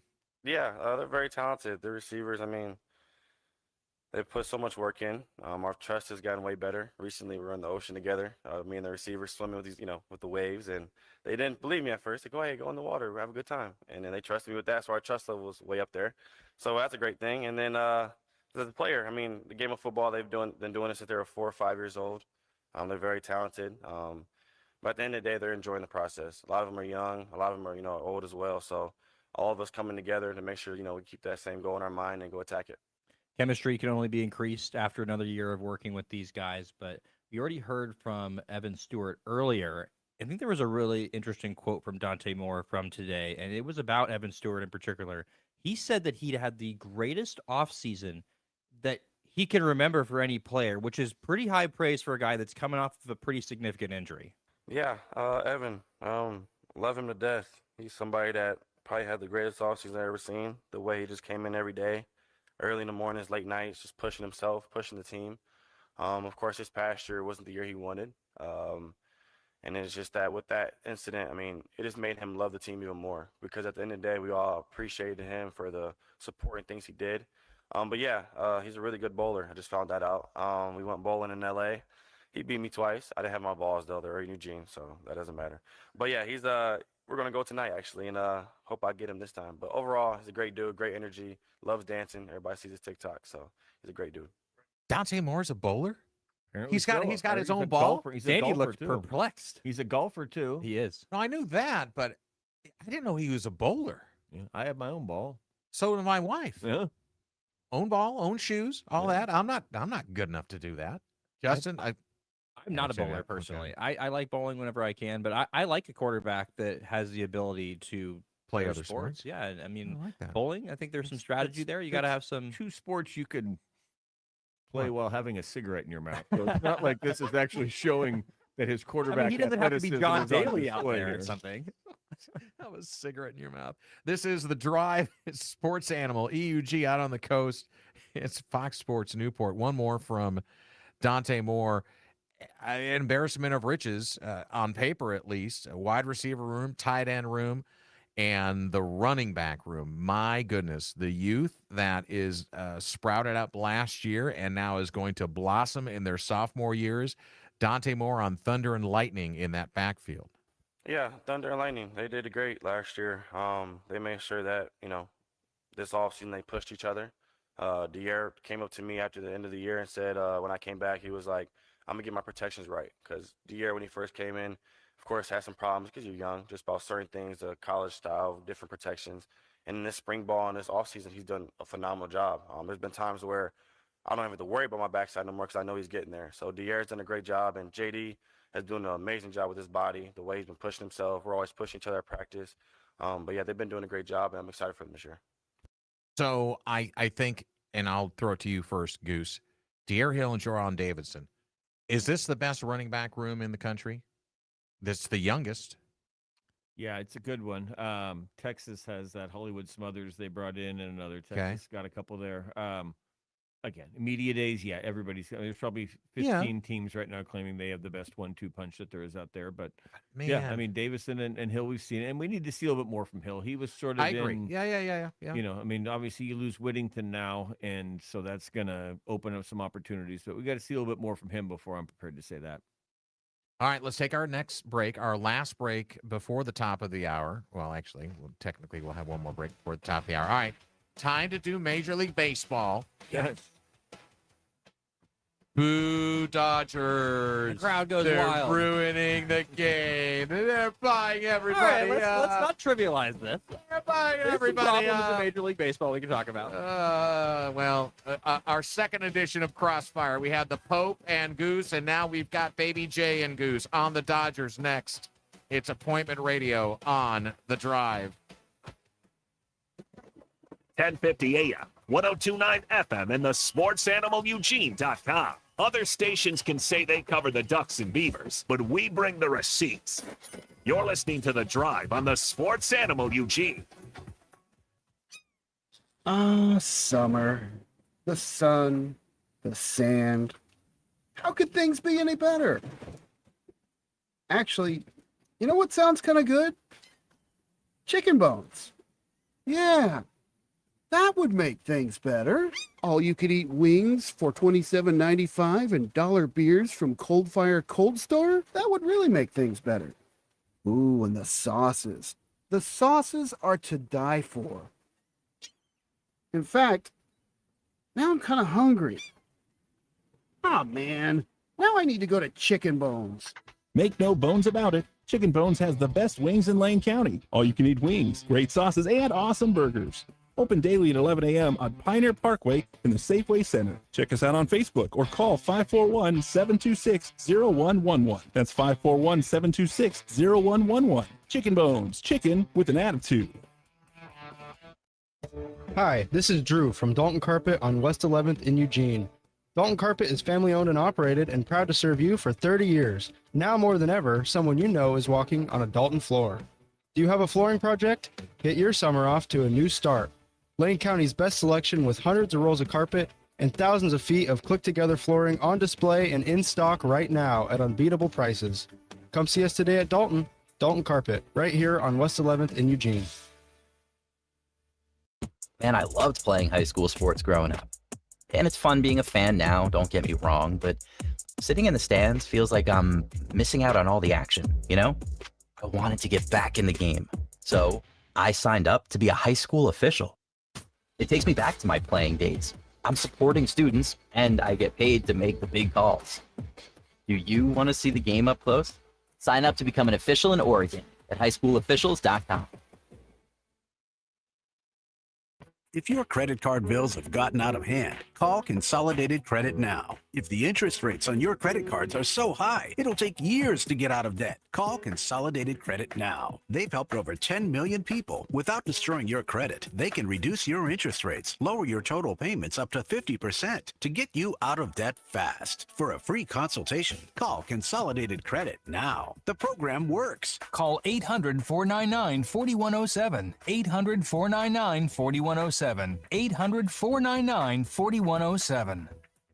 Consolidated Credit Solutions Incorporated, 5701 West Sunrise Boulevard, Fort Lauderdale, Florida 33313. Licensed by the New York Department of Financial Services and by the Vermont Department of Financial Regulation. Kansas CSO 0019051. Maryland DM 1492. Oregon DM 892. Licensed by the Virginia State Corporation Commission license number DC83. Service may adversely affect the individual's credit. Non-payment of debt may lead to additional finance charges or collections activity, including legal action. Actual interest rates, length of program, and monthly payment reductions will vary by consumer and creditor. Yours could be higher or lower. Not a loan company. We do not lend money. Don't change the channel. Your radio might explode. Okay, not really. But you miss a minute of The Drive, you might miss something, well, spectacular. On we go. The Drive is back on 102.9 FM and 1050 AM. The Sports Animal. Coming up, hour number 3 of the program. I still got to get used to saying that. Is Ryan Clark from the Oregonian. So Scribe on Scribe. That'll be top of the hour with our Scribe, Goose. Actually, multi-talented Goose. This is Steve Mims 2.0 here on the Drive. I keep reinventing myself. Might be 7.0 by the way these last few years have gone, but it's all good.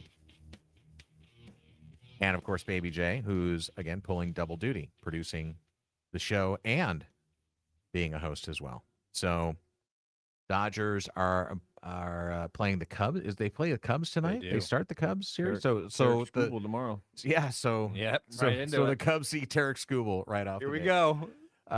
St. Louis leads New York 3-0. And that is in the top of the second, and 2 on, and what now? 2 out or 1 out? Or is that a replay? I'm just looking back on it. There he Washington is. leads There's Philadelphia. Robleski right there, getting ready to take on the Cubs. Washington's up on Philadelphia 3-0 in the top of the fourth. So Robleski against Boyd. So Matt Boyd 6-1 on the season, 3.41 ERA. Kind of been forced into that lead role for the Cubs now. So we'll see how it goes. We'll be watching it as it goes through. All right. So are the Dodgers ruining baseball? Now I'm going to shut up. I'll let you guys go. Are the Dodgers ruining baseball? Do you want me to start, Mim? No, let him start, and then you can pick it apart. Let him start? Yeah, Okay, let him go for start. it. Then you pick it apart. Don't give your let him put his head into the lion's All right, mouth, all right. and then you snap it You off. only got 7 minutes, so you I got to give me know. at least 3.5. Here's what I got to say. I think multiple things can be true. I think that there are other things here he that are goes. also affecting the way that things are happening in Major League Baseball, such as you have owners on teams such as the Rockies, such as the Pirates, that don't want to commit to winning. They pocket all of their extra funds. They're not reinvesting in the team. That is something the Dodgers do. The Dodgers are a very, very smart and very well-equipped team.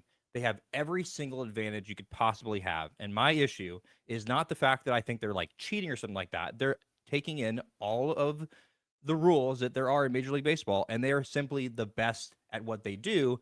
That being said, I think that when it comes down to it, it's, I think, terrible for baseball to have a team where pretty much every season they get somebody's best player, whether it's Kyle Tucker or Mookie Betts or Shohei Ohtani or Tariq Skubal. Like, if you look at this roster, about probably like 10 of these guys would be the best player on any given team.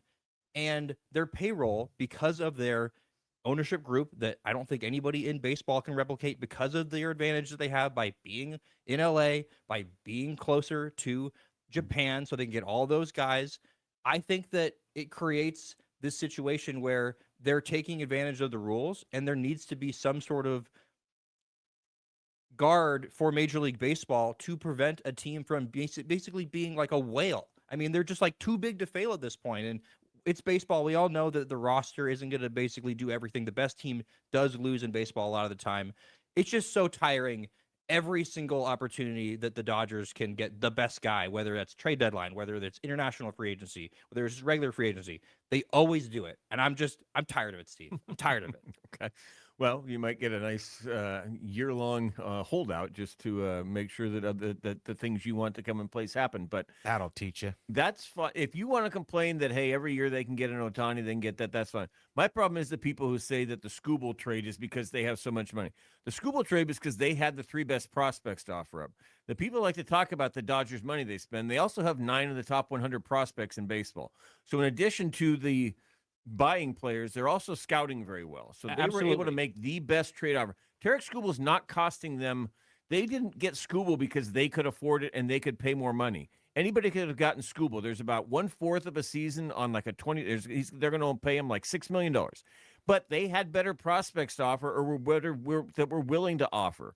And part of that is because, hey, Milwaukee's not going to get, the Dodgers gave up, with Zaire Hope's a top 20 prospect, former Cub, River Ryan's, traded, yeah. So how about your Cubs trade him for Michael Busch? I know, I hate so it. That's again, the Dodgers swindled the Cubs out of that and then used it to turn around and get Skubal. We can't blame the Dodgers for that. That was the Dodgers making that move.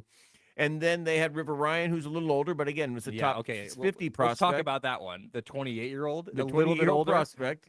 So, yeah, what I'm saying, 2 words that shouldn't be together. Clearly, that was the better offer than Milwaukee was willing to make or others. I thought Milwaukee would make a better deal because they have a good prospect system too. Yeah. But I think the problem is that Milwaukee thinks, hey, we're just renting him. We can't afford to pay him next year. So if we give up these 3 prospects, now next year we not only don't have Skubal, we lose all these guys. So they have to kind of keep building. Whereas the Dodgers are able to say, hey, we can trade these 3 because we think we can sign them. And if not, the Dodgers are also trying, they would be the first NL team to ever win 3 World Series in a row. And that's what they're aiming for. So if they have to give up some guys that are going to help them down the road, they're going to do that. Whereas Milwaukee is not quite as willing to do that. So again, are the Dodgers ruining baseball in terms of all the signings? That's fine. But people who are trying to tie the Tariq Skubal trade into that, they got Tariq Skubal because they had better prospects they were willing to offer. It has nothing to do with money. I think you said, I'll let you jump in, Danny, but I think you said it right there. The issue is that Milwaukee simply cannot do a trade where they give those prospects because they will not re-sign him. It's already come out that Tariq Skubal is interested in being in Los Angeles long term, which again, why wouldn't you? Because they have the best team. They're going to be offering the most money. They're in LA. Like, I get it. And that's why I think there needs to be Major League Baseball coming in here and doing something here, because I think that's the issue. Right where you said is that the Brewers are not willing to do it. And why would they? Because they just simply, if they signed him, they wouldn't be able to get anything else. And why would he want to sign with them anyway? There's no Because salary he's cap. Dodgers don't have a salary cap. There's no salary cap. I know. They can get Skubal for $50 million a year and still add more. I mean, these are They will. millionaires. These are billionaires and millionaires who own these teams. So the fact that they don't want to, do that, and the Dodger people do, that's not a Dodger thing. That's, the owner of the Brewers. It's not, but I don't know who it is now, but whoever it is has enough money to be able to say, hey, I'm going to lose a little bit on this, but I'm going to try to win. And he doesn't. And the Dodger owner says, hey, we're just going to keep paying. So Watching us on YouTube, Blaine Liberator 2209, he's chiming in hard and fast. He's a Braves fan, by the way. Nobody was going to give up top-tier prospects just to, quote, rent, end quote, Skubal for 2 Then months. don't complain that you didn't win the World Series this year. If the Brewers give up their guys, maybe they win a World Series. Well, why would you try to get an arms race with them? Would you guys just settle for a second so I can finish what he said? Because I think he's making a I good don't point. care about what Boomer said. Only to see him inevitably walk away and sign with the Dodgers after the season. Anyway, He he's does making so your with the point. He does so with the big Brewers World Completely Series agree. ring on his finger. He it's- does so with the big Brewers World Series ring on his finger. Okay. All right. By the way, I have breaking news, and Woody's helping me with this. The Dodgers have just acquired Kyle L of Krypton, so he's going to wear number 1. And and the Dodgers We got have a lot of surplus Dodger fans cash here in this flows. office. And So. it's I could care less either way, because you know what? If they can do it, the market is not limiting you from doing it. They are It's not. They And these are not. billionaires that own teams. Absolutely. Stop feeling sorry for them. I'm not. Rent him and win a World Series. There you go. Don't complain. See, unfortunately, I'm on Goose's side on this, because it's like the market is going to dictate where you're going to go. That's it. I need and they're more not, they're- time. I need more no, time. no, you're not getting it, because on the top of the hour, Ryan Clark, who could care less about this as well, is going to be on the show. We're going to talk more Oregon football. We want to dive more into the Pac-12 media poll, I think, as well. U.S. men's soccer brings back. Sometimes they're right. Rest my case. Sometimes they're wrong. You want answers. The truth. You can't handle the truth. But no ears were harmed in the making of their disagreements. I don't know what we're yelling about. You're listening to The Drive on the Sports Animal Eugene. It kind of sneaks up on you. You're more tired than you should be, a little less focused, a little less motivated. If you've gained a little weight, it's normal. A lot of men experience it, but that doesn't mean you have to live with it. At Hale Men's Clinic, personalized testosterone therapy can help you restore your energy, your clarity, your edge. Real solutions, real results. Hale Men's Clinic. Feel good now. Curious about your levels? Walk into Hale Men's Clinic in Eugene, Bend, or Roseburg for your free testosterone test today. More info at halemensclinic.com. Even though the weather is getting warmer, many people in our community are still vulnerable and need your help. Raven, Radical Assistance for Vulnerable Eugene Neighbors, is seeking donations to help those who need it most. Raven is asking for help with water bottles, raincoats, socks, shoes, blankets, tarps, and camping gear, or even a direct cash donation. Donations can be made at Raven distribution sites or via GoFundMe. For more information, visit our website, raveneugene.org. That's RAVEN, Eugene.org.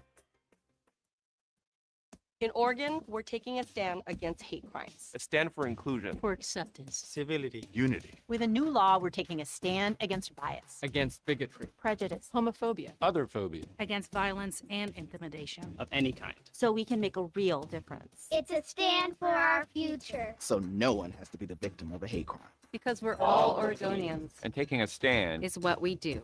Learn more at standagainst.hate.oregon.gov. A message from the Oregon Department of Justice. Did you know that migraine is a disabling disease affecting over 36 million Americans?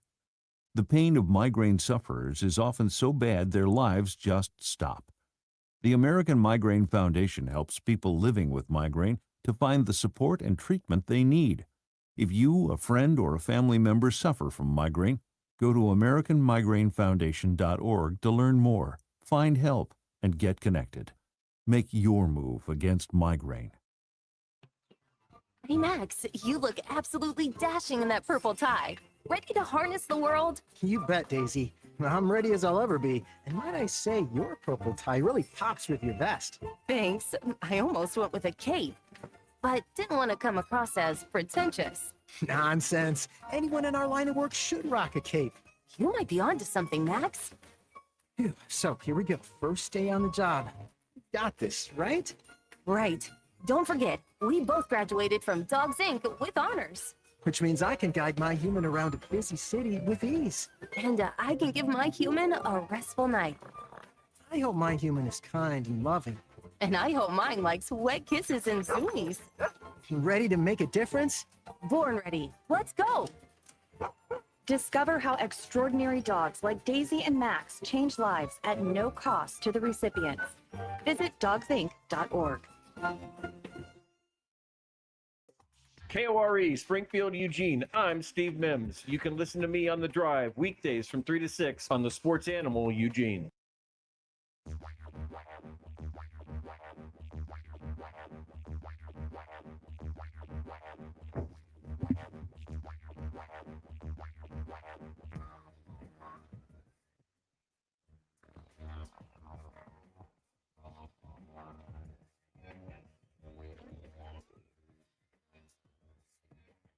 Hello, friends. Welcome back to The Drive. How are things? Just to let Baby J know, this is not going to work on this segment. So you're going to have to sit this one out, unfortunately. Well, you can't. You can be on like the video piece of it. You can't, but you can be on the audio piece of it. That's the way it's going to have to work. I just can't get it to you. That's all right. That's all right. That's all right. We'll figure this out in the future. Technical difficulties, but I know everybody wants to see my face. I know that's what we're all coming here for. But oh yeah, that is exactly what we're doing. And so if you can bring him up in there, that's fine. So yeah. So let's head on over to the Oregon Man Clinics hotline at 541-343-5673 and welcome in to the program. It is our good friend from the Oregonian, Ryan T. Clark. We call him Sawbones. Ryan, welcome back to the program. Actually, welcome for the first time, I think, to this program. No, he's been here before. Oh, okay. I can't. It's been a long 2 everything weeks. It has. It's been a long day for me too, fellas. I get it. Yeah. So you driving back up to the PDX, are you, after covering Oregon Media Days? Yes, sir. There's smoke in the air, both from the wildfires that have unfortunately ravaged our beautiful Pacific Northwest, and there was a truck that was on fire on the side of the road. So some bad omens, but positive things from Oregon Media Day, to be sure.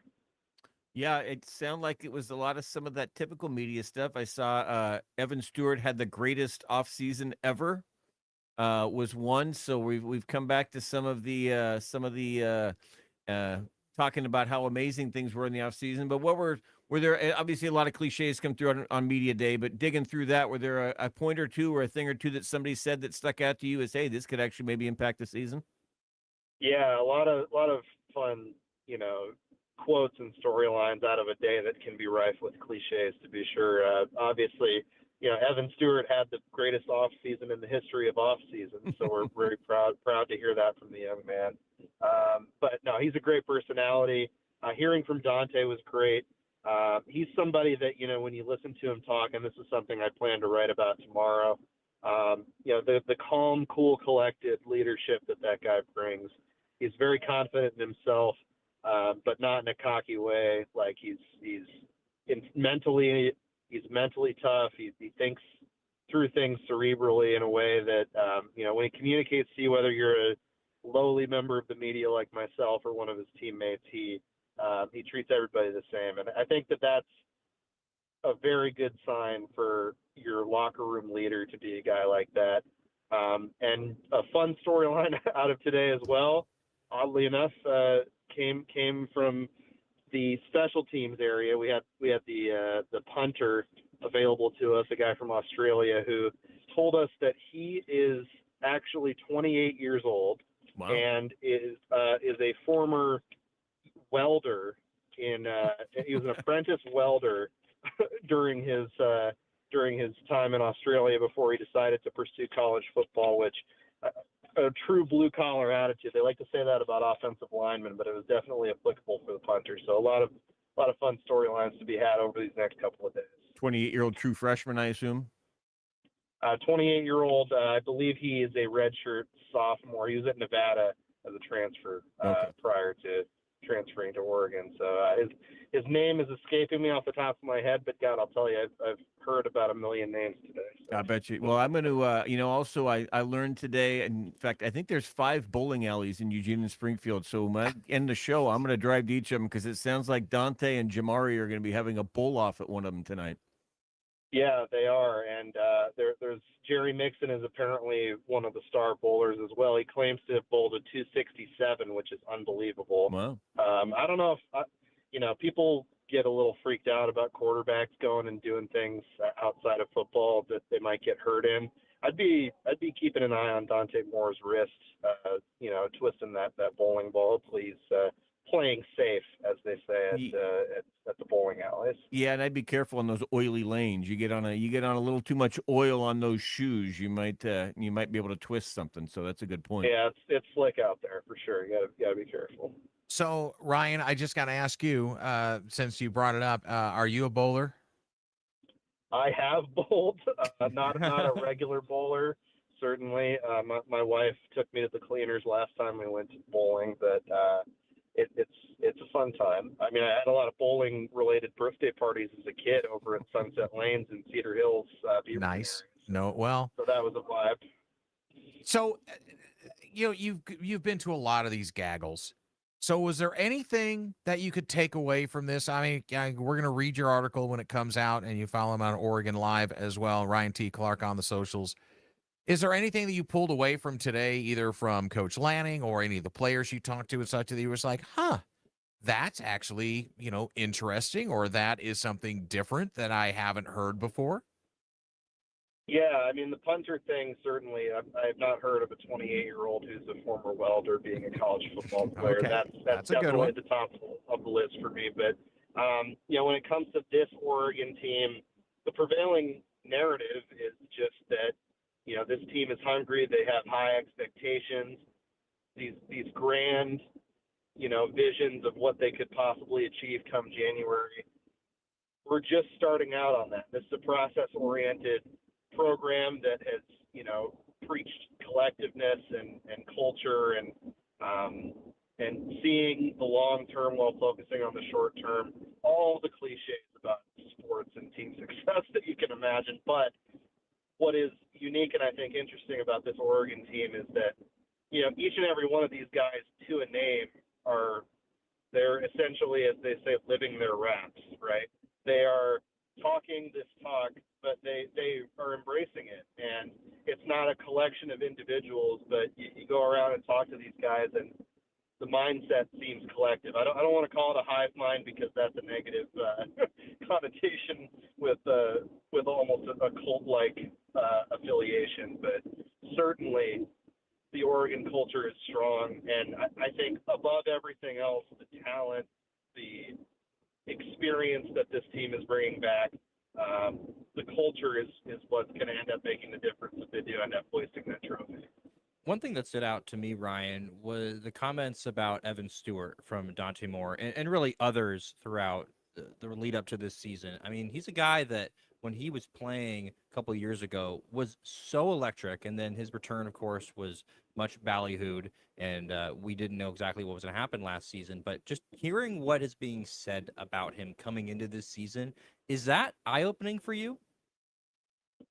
It is, because, Evan was a guy in 2024 that, came in from Texas A&M, high potential, but not yet having met the billing of his recruiting status. And he's another example of a guy who came into Oregon and absorbed into the culture well. And I really think back to the spring when Evan talked about the fact that when his injury happened that previous summer that kept him out all the 2025 season, Dante Moore cried.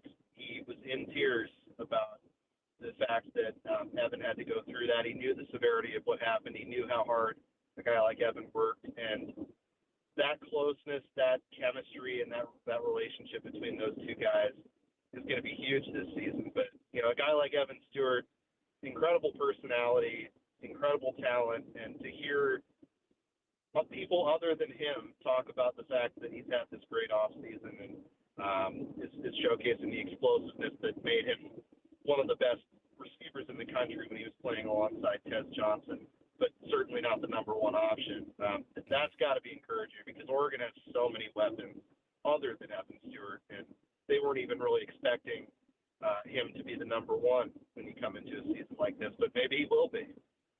You're listening to The Drive on the Sports Animal as Ryan Clark is making his drive from Eugene back up home to Portland.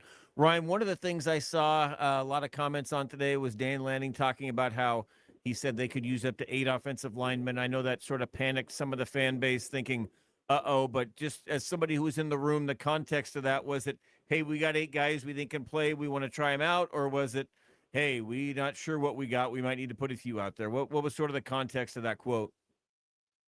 Yeah, certainly when you watch a college football season, you got to understand that that's happening for everybody. I mean, they're rotating 6, 7, 8, sometimes even more guys in because of injuries. The big uglies up front are busting fingers and tearing ligaments and playing through unimaginable pain to the average person throughout the course of the season. It's not a sign of, oh, you know, we aren't really sure who our guys are and a reason to panic. I think it's a very typical thing for a football team, and the reason Lanning is saying that is because he believes in those potential 6 to 8 or more guys to step in and be ready. The young guys especially. You talk to the other offensive linemen. I talked to Fox Crater a little bit today during media day. He's blown away by some of these young guys. Emmanuel Ineacho, as a true freshman, who's got a real chance to play. Tommy Tofi, another one who people were excited about in the spring game. It's a good thing. It's not a reason to panic by any stretch. Ryan T. Clark on the socials. Ryan Clark from the Oregonian, Oregon Live, joining us. He's a regular here. We call him Sawbones on the Drive. Ryan, there's been chatter, and I'll keep going back to a similar question I ask others about, well, you know, you got 2 new coordinators, but they've been in the program. They've grown up in Dan Lanning's system, especially Drew Maringer, who's been with Dan since he came to Eugene. But Chris Hampton's been a DC before in other schools, albeit in Tulane. It's not at the level of Oregon and the Big Ten. But do you have any reticence? Do you have any concern about these 2 gentlemen stepping up into being the coordinators? I don't think you can discount it as something that might take some time for them to adjust. You know, Oregon has the advantage of its 3 non-conference games being mostly pretty manageable up until the USC game. I think that USC game is really where we're going to see, okay, you know, these guys in Maringer and the defensive coordinator are going to be tested significantly in that USC game. Both of them have obviously been coordinators before and been in this spot. They've been integral pieces behind the scenes, helping call plays when Tosh Lupoy was here and Will Stein. So I don't think it's going to be a matter of they're wide-eyed and drinking out of a fire hose. I think it's going to be continuity is the word that I would use to describe these 2 systems. Sure, there's going to be tweaks. Sure, there's going to be changes, but it's almost like they're continuing on as previous with new guys sort of stepping in. Maybe the vice president is filling in as president for the remainder of the term, so to speak. Ryan, all right, as long as you're talking punter, let's just go back to special teams. Do we think that the Gage Hurich, the West Linn kid, is the kicker this year, or what's that competition look like? Because I know Oregon fans love their kickers, and they're going to want to know who they can love this year the most. Yeah, you know, talking to Gage a little bit today, it's interesting. Like they obviously bring him out for media day, so theoretically you're like, okay, this is probably the guy that think is going to be the starter. But obviously there's no guarantees. I think he will be the guy for sure, based on what folks said during the spring and heading into fall camp. But it's cool for a local guy to have this opportunity. He made sure to let everyone know that punters and kickers are athletes. got a video on his Instagram of him doing a windmill dunk, which is not something I think I've seen from a kicker before. Oregon fans are like, okay, whatever, who cares? Can he make a kick in the clutch? Yes, I think he can. He's got the development with Joe Lorig and others at Oregon that have helped him develop. He's a we'll see guy, though. We haven't really seen it from him yet. Automaticus was leading the way for those years. So that is a question, certainly. And I think these first couple of games when the Oregon offense stalls maybe more than it should near the red zone, he's going to get a few swings of the leg. Ryan, Iverson Hooks is a guy that I think is one of those players that hasn't really been talked about a lot, but I think is actually going to make a pretty big impact on this team. Is there anybody out there on this roster that you think a little bit under the radar, definitely going to make an impact, but not necessarily being talked about? Yeah, I agree with Iverson as one, just to start with him. Like, people, because of their size and because of the way that they play, have compared him to Tez Johnson. I think he's got a different quarterback than Tez did. No familial relation there, at least as far as I know with Dante. But he is that type of player. And for a volume guy, for a quick hitter guy, when you have elite downfield receivers like McClellan and Evan Stewart, to have a guy like that, I think is going to unlock a new level for this Oregon offense. And I wouldn't be surprised if he ends up leading the team in receptions the season is all said and done, because the volume of work that he could get in a slightly tweaked Will Stein / Drew Berger offense is a really exciting prospect. Another guy who I think he might not be flying under the radar because everybody talks about him like he's the second coming on YouTube and all the film reviews and everything, but Nasir Wyatt said he put on like 25 to 30 pounds as an edge rusher.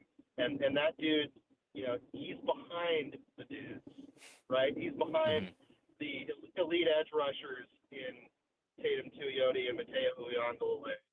And yet he's going to be on the field, and he's going to be on the field with regularity. He could not even be a consistent starter, quote unquote, for Oregon, and still compete for the lead in sacks. That's how talented that they believe that guy is. Another one is Devin Jackson. He's a guy that has not lived up quite to the potential that folks might have thought over the years, but elite athleticism, speed, finally healthy, and that dude is confident. You talk to him, and he knows who he is at this point. The question is, can he and other guys in that linebacker room step in and replace a guy like Bryce Fetcher? All right, Ryan. Well, drive the rest of the way back home in one piece, please. Keep your eyes on the road, two hands on the wheel, and look forward. And that's even more why we're thankful that you were able to join us on the program. And you can follow Ryan T. Clark on the Twitter. I always say he's a great follow on Twitter because he takes no guff from anybody. And you want to go after Ryan Clark on Twitter, on Twitter. And there's another FCC violation. No, come on. Then you gotta have both hands on the wheel. All right, there we go. Website. All right, there we go. You gotta know where to find Ryan, it. thanks for joining us on the program, bud. We'll talk soon. Thanks, boys. See you soon. There he goes, Ryan Clark. All right. Whole nother Can we please go to a break? I'm exhausted. I am literally exhausted. I'm going to try and get through the last 40 minutes of this program in one piece. Please join us because you never know what's going to come out of my mouth. Here on The Drive. Nothing is too big for the sports animal to handle. That's what she said. Your home for me, Dan Patrick, 6 to 9 a.m. weekdays, and The Drive with Danny, Steve, and Justin from 3 to 6. This is the sports animal. When you're in Rome, you visit the Colosseum. When you're in France, you visit the Eiffel Tower. And when you're in Eugene, you visit Tracktown Pizza, Eugene's best pizza and a Eugene cultural icon for over 40 years. Great pizza, growlers to go, and Tracktown Pizza delivers to all of Eugene and Springfield. Tracktown Pizza, the best pizza in town. Call 541-284-8484 or visit tracktownpizza.com.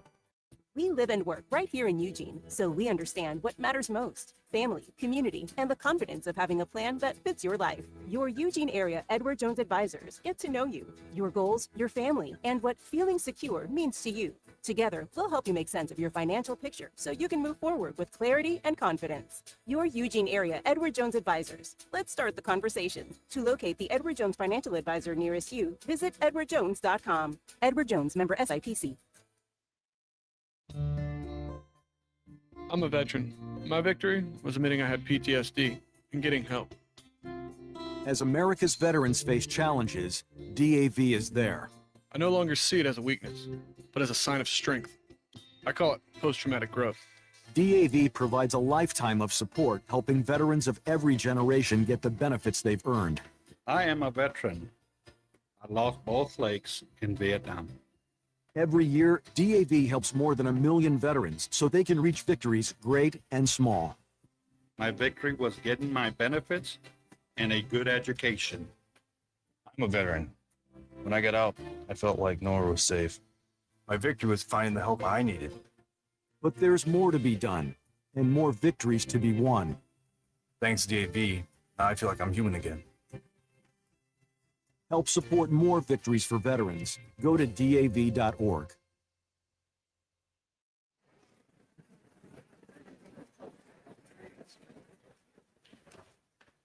Where do my friends and other students find their voice? We find our voice through the performing arts, along with millions of other high school students. By expressing yourself in a role on stage, through an instrument, or at the debate podium, the performing arts give us freedom to find ourselves, to find our place. The stage is where I can play, perform, and compete with my friends. Performing arts at your school is where creativity meets courage. Encourage the students in your life to find their voice through the performing arts. This message presented by the NFHS, where we encourage all students to play, perform, and compete together. 1050 AM and 1029 FM and the sportsanimaleugene.com. Broadcasting from the Bigfoot Beverages Studios. You're listening to The Drive on the Sports Animal Eugene.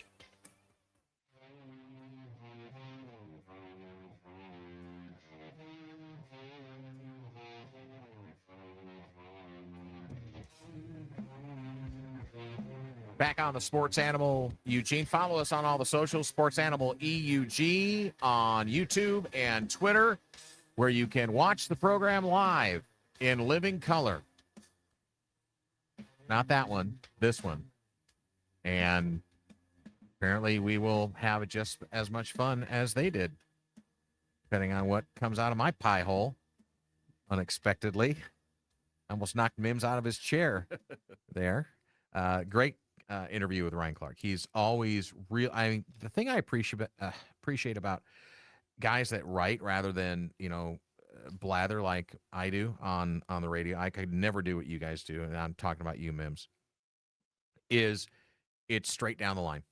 It's the unbiased. It's you strip away all of the noise and the other stuff that people are trying to tell you, like, have an agenda, do all those things. It's just like, all right, I'm going to grab the facts. I'm going to get there's opinion in it because you're trying to, paint a picture for people and write a picture for people to be able to consume, to get an idea of what they're going to see and such. But it's not fanboy stuff. And that's what I appreciate about Ryan and all the scribes. Literally, almost every single writer, and we talked about it earlier with, what is it? Go out and get bent or whatever it was. Win big or get bent. Get big or get bent. Yep. Is I could probably imagine that there's a lot of fanboy stuff on there. So that's what I appreciate about Ryan. Yeah, and some of those have to do it for the clicks. Hey, if you're just basically you're harvesting. You only want Duck fans on here, and then you go on Twitter and say things about the others to make those Duck fans smile about you, whether you believe it or not. And yeah, I mean, I came from a world when you go out and cover the teams that are, and you tell it like it is. And certainly Ryan and Joe Freeman and all those gentlemen up at the Oregon who do that, James Crepia, all of them are good. Yeah. So I also do want to make a point though, is that That doesn't mean to say that they're all like that. Okay, No. because I think we're blessed, and again, there's probably some bias in here. Welcome back, Baby J. I think there's there's bias in here as well, but I am going to say it because we've gotten to know these guys, and they come from more of a media-based background writing, like guys like Zach Neal and Eric Scopel and others that we have on this program that are based in that. Now, yes, they do run DucksWire and they do run, On3, and so, however, they can divorce their fandom from still reporting, and sometimes they have to report some tough stuff, right? Yeah, you work with Zach. Yeah, absolutely. Zach was an Old Bridge. Both him and Eric both were part timers at the. But that's why they're good. That's why they're good at what they do they now. Came up through newspaper. A lot of people now you're seeing graduate from college, and they just go straight to the fanboy stuff. So that's all they know. I like the guys who've been through the other stuff, and so they bring the real journalistic chops to the places where they're at, like Zach and Eric. All right, so we want to get back to this Pac-12 media poll. We still have it on the rundown. So we talked about where Washington State. We talked more about where Oregon State is, which is dead last, and the last of the three programs. So, by the way, there are three programs with it. Are you okay? Yeah, There are three programs that have a first-year coach. So that in the new Pac-12. So 3 out of the 8 are brand new. Do you know who they all are? Well, 2 of them are the old Pac-12. Colorado State, right? Yeah, and Oregon. Colorado State and State's Washington one, State. yeah, because they just got rid of Jay Norvell. Jim Mora. Well, yeah, but they got rid of Jay Norvell. Yeah. So it's Jim Mora comes Washington State's from guy Connecticut. fled after a year to go to Iowa State. Right, Jimmy Rogers left, and Kirby Moore is the new guy at Washington State, and of course Oregon State with Jamarcus Shepard. And it's interesting. It's almost literally one short of half. I can do math really quick in my head. Half correct. Yeah, one short of half. Well, thanks for verifying that for me, Goose. 37.5%, according to my math. Really? Yeah. I can throw something. Like a batting average. I literally if you can. go 3 for 8, you're hitting 375. I know that. Is Boise State going to run away with this thing? Well, it looks like everybody thinks they are. I don't know. I think that, and first off, now suddenly Oregon opens up with a G5 conference favorite, which makes Boise State a playoff contender because, there's our G6 now, I guess. There's now 6 group of 6 schools. But Boise State, and obviously the Pac-12 is going to be one of the top 2 or 3 of those. So Boise State's probably on the top 3 or 4 list now of championship of playoff contenders, and maybe they do what they did 2 years ago and they lose to Oregon close and run the table the rest of the way, and that gets them in having just a close loss. But yeah, I mean, I think Spencer Danielson certainly comes into the new Pac-12 with the program that's been the steadiest in its previous and brings back the quarterback, brings back top players. So yeah, I wouldn't have any question of that. I wouldn't have Oregon State 8, but I would have Boise State 1. All right, so here I'm going to run down the real quick, and then we can discuss it a little bit more. Boise State's 1, 14 first place votes. San Diego State 2, 1 first place vote. Fresno State 3. Texas State 4. I want to get back to Texas State. Get bent. Washington State 5, Colorado State 6, Utah State 7, Oregon State 8. Now, I'm just going to start here with everybody listening right now on the drive, and thanks for tuning in wherever you're at on the coast at KNCU. That's 92.7 Fox Sports Newport. Of course, the number 1 station for sports in the Willamette Valley. You're listening to it right now, and we are the sports animal reimagined here in Eugene. This is the drive going to be statewide, 3 to 6, coming up here shortly. Is the one that intrigues me the most about, well, let me back up. How many people you think, man on the street, woman on the street, taking a test could name more than half of the teams in the new Pac-12 without looking at their phone? Well, out of like sports fans, it's probably about half. But that's the key to it is, and the way that I always know it is just they all end in state. So I just remember it's always, Utah State. Yeah, it's the state schools. State. Yeah. It's the Aggies. But there's no Nevada. There's no Right. UNLV. It always, so to me, I just in my head say, all right, if it's West Coast State and add state. So I know that Utah State and Colorado State and Oregon State and Washington State, and then I throw in the Fresno State, and I just remember it by that. So that's probably how most other people do it as well. The one intrigues me the most in this whole thing is Texas State. Me too. I completely agree. Is because it's an outlier, first of all. It's not in the the same time zone. Of course, Colorado State isn't technically, or half the year until Congress can. Danny, time zones no longer matter in college Well, sports. In case you didn't know. I know that, but in terms of the regional attention, it's harder to say, okay, tell me where Texas State is. Texas. Okay, let's narrow that. See that, but you're amplifying my point for me. Is that you don't even know what city they're in, and that's because people know where Fresno State is, people know where San Diego State is, people even know where Colorado State is. Okay, look, Fresno people know because that's the name of the city that they're in. And I don't necessarily. I guess Utah State's in Logan. Is that right? I believe so. Colorado See, State. I don't know off the top of my head. I'm not going to pretend that I know. State, except that my in-laws went there, so I know that's Fort Collins. Okay. But yeah, that's So- why people would know. so I mean, how Texas- many people in Texas know that Corvallis is the home of Oregon State? Probably not. Yep. So and they were a school, Texas State was, that they jumped from the FBS level still less than 15 years ago. They have a really good young coach, GJ Kinney, and we Baby J, we had the voice, and we'll have him back this year, the voice of Texas State on this past year. It was a fascinating story, and how they've risen, and how they literally are out of their minds excited to join the Pac-12. I mean, literally. And I think John Warren, the judge who we had on in the top of the second hour, said it really well. He says, for Washington State and Oregon State, they were out cast into the wilderness. And all these other schools that are jumping into the Pac-12, it's like, oh my gosh, we are almost legitimized again.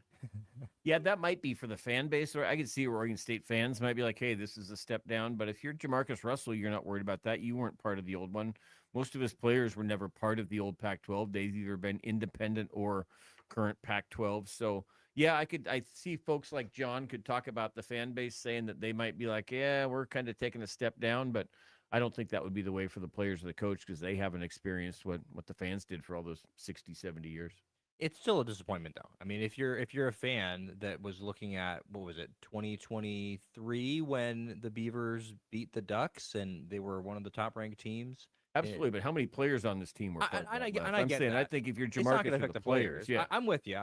Like, and you got to just win this conference. And I do think that it is an interesting conference in terms of, like you said, Danny. I think that Texas State is really interesting, a program on the rise.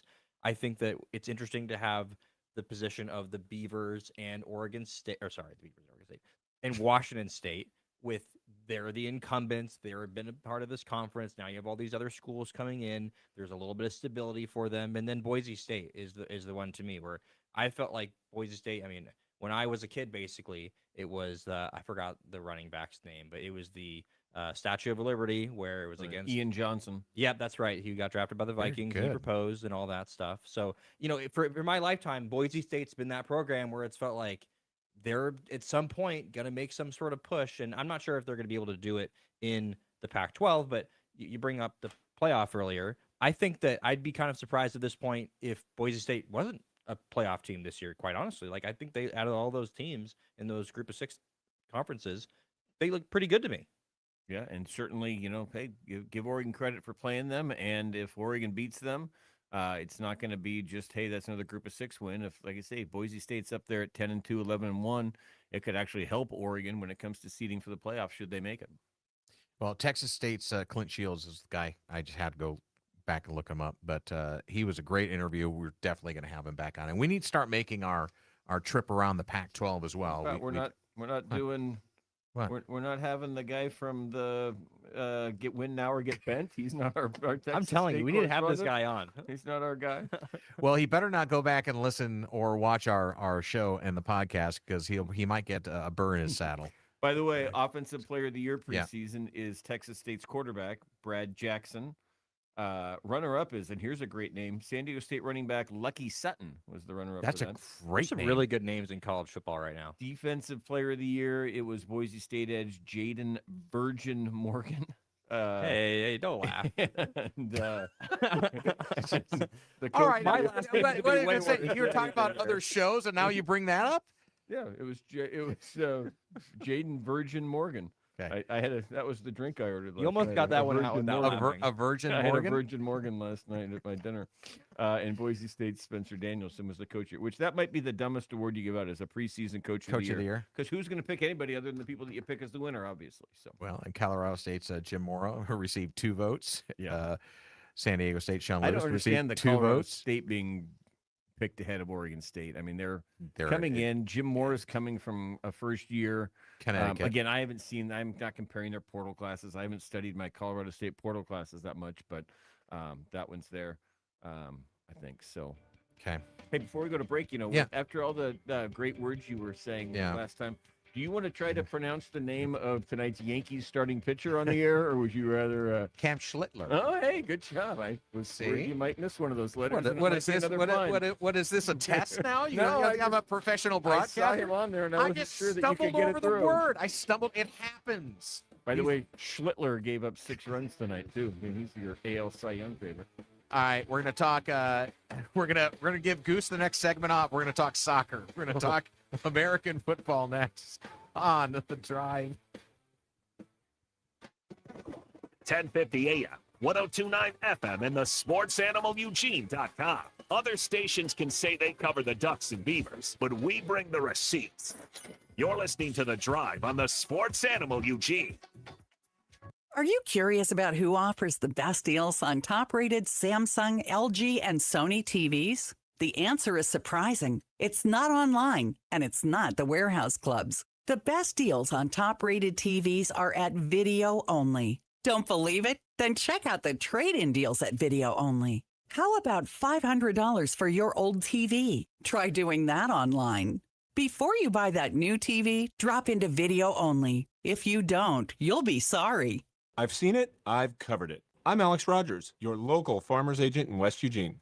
When you need auto, home, life, or business insurance, Farmers can help you protect everything you've worked so hard to achieve. I really enjoy what I do, and I can help you understand all your coverage options. When I'm your farmer's agent, you're not stuck at the mercy of some computer. I'm your advocate when you need help. Visit my office today at 1154 Garfield Street here in Eugene, or give me a call at 541-284-2804.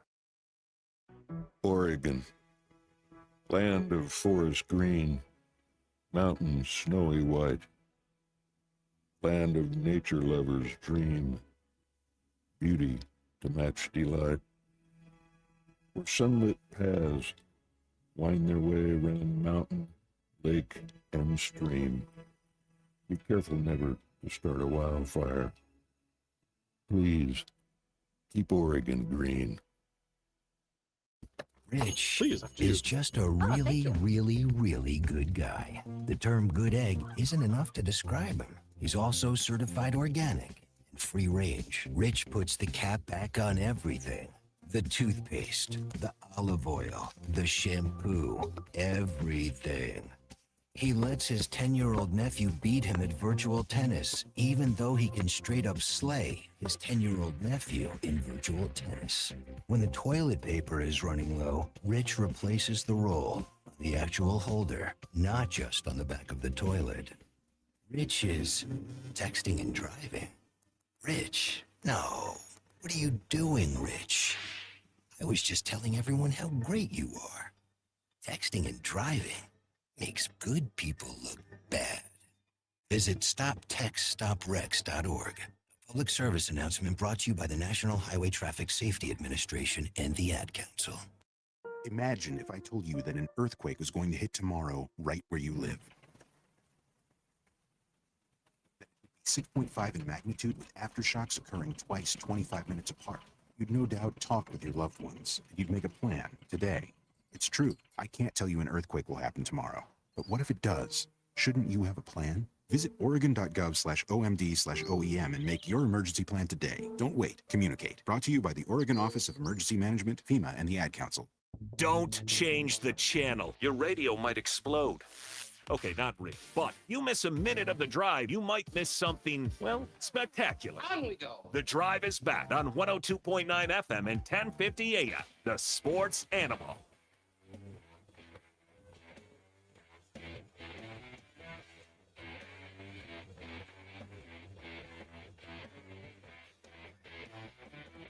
All right, if you missed any of the program, please go back to the podcast. Wherever you're at, and I need to talk to you about that, Justin, because we need to make sure that all the wording's right and we're in all the searchable engines. I'm Sports doing my Animal. best. No, I'm not saying you did I know, anything I know. wrong. I'm We're just gonna saying we figure need it to out. make sure. We want people to find it. Right. Because easy with the other program. I mean, we built that up over 2 years, and so we're starting fresh and anew here. So Sports Animal EUG is the handle you just got to remember for everything. We're trying to make it simple. You know, the whole KISS theory. Keep it simple, stupid. Yeah, well, thank you for saying it, but yes, that is. So That's sports. That's not a word that the FCC would find me for, right? No, not Okay, at all. good. You sounded They like I wouldn't was- find you anyway. They'd find me. So, well, then I'm going to start going. no, please. So we're on all the handles, the same thing. Sports Animal EUG. That's not just Sports Animal EUG, and you can find us anywhere. YouTube, Twitter. All of the other socials. We're on TikTok. Things I do not understand, don't care to understand, but I know people consume the content that way. And so you can do that just like you are live on YouTube with us. So hello, comment in the section. Yeah. And we'll either throw it up there or we'll read it, or we'll do both, because we do have the radio thing up in the valley, up and down the valley in I-5 on 102.9, 1050 AM. Of course, if I'm saying it, you're listening to it. So, or otherwise, you're online with us. And thank you for doing that as well. Out on the coast, it's Fox Sports Newport at 92.7 FM. Our phone number, the Oregon Man Connects hotline at 541-844-3484. Toll free, 877-844-3484. Justin, take it away. This is your segment. U.S. men's national team soccer/football brings back the manager after a run that found them just shy of moving into the round of 16. I think this is good. I think the stuff I saw from Mauricio Pochettino was good out of the World Cup. I thought it was an interesting question whether or not they were going to bring him back because of the way that everything unfolded against Belgium, and it was a horrible performance. Like, I don't think there was any sugarcoating that performance. There was about 45 seconds after the game tying or match tying goal where before the response from Belgium, 45 seconds later, it was like, wow, this is what you want U.S. soccer to be all about. And then, of course, Belgium just kind of put their foot down and ran away with it and showed that there are levels to this, and the United States have not been on that level. It is a guy that has had, I would say, mixed success over in Europe for Chelsea and whatnot. But that being said, I think he found that he did like the United States. He fell in love with America. And I do think that despite the fact that the United States didn't make steps in terms of where they actually landed in the tournament, I think that there were steps in terms of the way the team played, the way they looked their first qualifying matches was so good. Like, it just looked totally different, and they weren't able to capture that against Belgium. I think the question now is, how do you take that step? And it's a question that I think that we've been asking for a long time in terms of the United States men's national team. But overall, I think this is a good thing for the United States. I think that it's a guy that I feel confident you want over the next 4 years heading up to that 2030 World Cup. So this is a great litmus test, because we have somebody sitting here in this room that probably could give two hoots about the World Cup or soccer. And so and I think, honestly, Goose, I think you are probably more of a typical fan in the States that was raised on what I call the meat and potatoes of sport: football, basketball, baseball. And then when the World Cup comes around, especially if it's hosted in the United States, all of a sudden there's this, oh, goodness gracious, here we go. This is awesome. Love this game, the beautiful game. That's fun. And then the MLS and the indoor leagues say they try and the women's, the NWSL, tries to capitalize on it here in the States. And it just doesn't seem like it's like running into a brick wall, because the teams in the U.S. are never going to make the investment that the teams in Europe or overseas will make in football. So does it affect you at all that the manager there's some continuity there for the U.S. men's team? Because I would say probably not. No, I liked he wore those kind of short sleeve kind of button. I liked his shirt. I kind of want to come back because I thought he wasn't the old suit and tie like some of those ones. I kind of thought he looked like he was a little more relaxed, so I like that.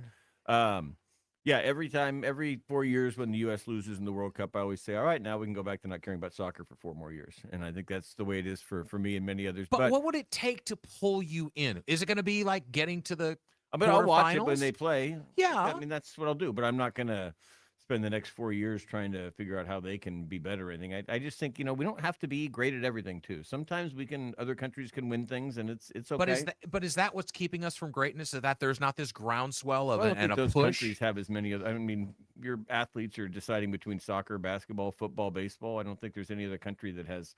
Most of them, soccer is the number 1 priority, whereas for most of Well, the we US, talked about that. There's that the most of the best athletes are going in this country are going to other sports.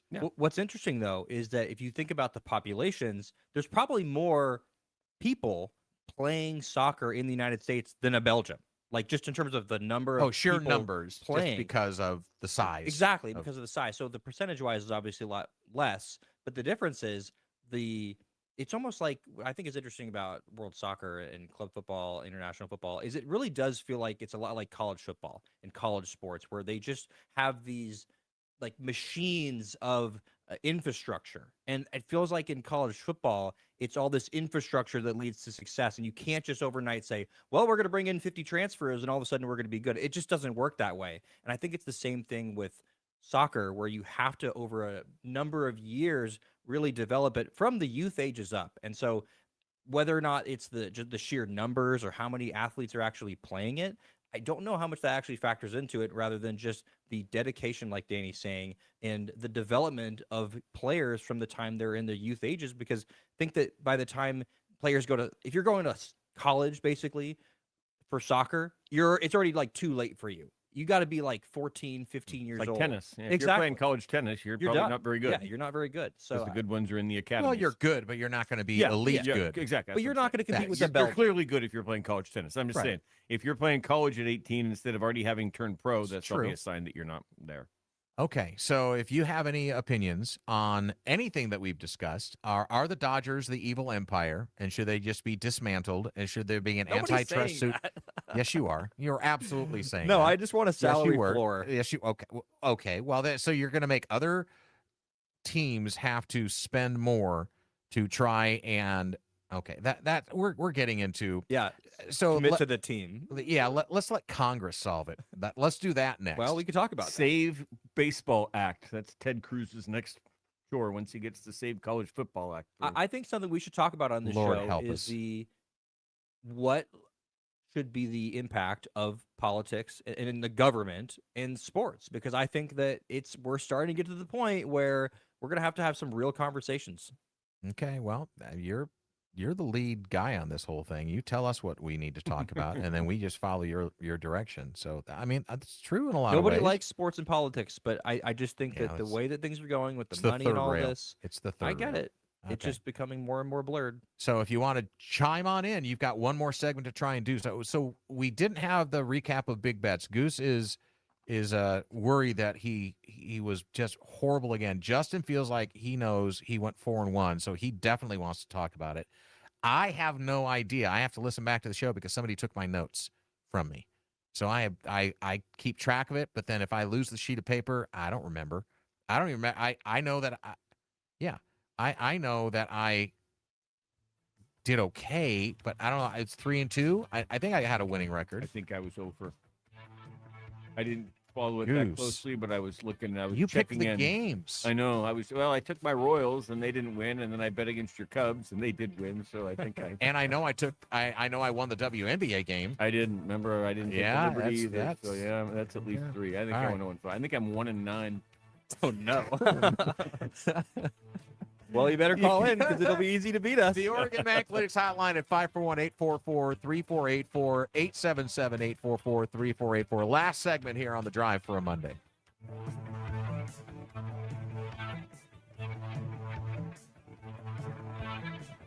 Sometimes they're right. Rest my case. Sometimes they're wrong. You want answers. I want the truth. You can't handle the truth. But no ears were harmed in the making of their disagreements. I don't know what we're doing about. You're listening to The Drive on the Sports Animal Eugene. Men like to get the most out of things. We expect results when we hit the gym, and we expect to finish our weekend to-do list. We also expect ourselves to never slow down, even when some things start to get a little harder. Low testosterone levels might be slowing you down. That's when Oregon Man Clinic step in. Sharpen your focus, regain energy levels, and improve your love life with treatment options tailored to you. Get the most out of being a man. Visit us online at our Springfield, Bend, and Albany locations. Millions of Americans are glued to their TV weekly, watching a sport they love. Come and relive your childhood at A&J Sports Cards. They have a wide variety of sports cards and memorabilia. Eugene's home for collecting is A&J Sports Cards. Whether you're looking for the stars from the past or the present, you'll find them at A&J Sports Cards. They are here to meet your hobby needs. That's A&J Sports Cards, 1478 West 6th Avenue, 541-343-5561. If your credit card bills have gotten out of hand, call Consolidated Credit now. If the interest rates on your credit cards are so high, it'll take years to get out of debt. Call Consolidated Credit now. They've helped over 10 million people. Without destroying your credit, they can reduce your interest rates, lower your total payments up to 50% to get you out of debt fast. For a free consultation, call Consolidated Credit now. The program works. Call 800-499-4107. 800-499-4107. 800-499-4107. Consolidated Credit Solutions Incorporated, 5701 West Sunrise Boulevard, Fort Lauderdale, Florida 33313. Licensed by the New York Department of Financial Services and by the Vermont Department of Financial Regulation. Kansas CSO 0019051. Maryland DM 1492. Oregon DM 892. Licensed by the Virginia State Corporation Commission, license number DC83. Service may adversely affect the individual's credit. Non-payment of debts may lead to additional finance charges or collections activity, including legal action. Actual interest rates, length of program, and monthly payment reductions will vary by consumer and creditor. Yours could be higher or lower. Not a loan company. We do not lend money. Take a look under your bed. Find stuff under there? What about jobs? No? Now try your basement. There's a pair of overalls that overall you're not so into anymore. A perfectly good laptop that hasn't sat in your lap in months. And even more stuff, but still no jobs? Well, you really have both. See, stuff is defined as household articles considered as a group. Sometimes this stuff is no longer needed. Wait, no longer needed? That can't be right. Because remember those jobs you were looking for? Those are really needed, and they're the stuff inside your stuff. Even inside that winter coat that moved with you to Phoenix. Our job is to unlock those jobs, and it starts when you donate your stuff to your local Goodwill. Here's how we do it. When you donate to Goodwill, we sell your stuff to provide job training for people right here in your community. So just by teaming up with Goodwill, you help create jobs. And isn't that worth parting with the leftover guitar from your 80s cover band? Goodwill. Donate stuff, create jobs. Find your nearest donation center at goodwill.org. A message from Goodwill and the Ad Council. Nothing is too big for the sports animal to handle. That's what she said. You're home for me, Dan Patrick, 6 to 9 a.m. weekdays, and The Drive with Danny, Steve, and Justin from 3 to 6. This is the sports animal. Brings a smile to Goose's face every time he hears Dan Patrick says his name. I like it. So last segment of the program, dad joke coming up at the end. Tomorrow it'll be a Tuesday. Thank goodness. We survived. Got through Monday in one darn piece. Thanks for being with us. We'll have the results of Big Bets tomorrow.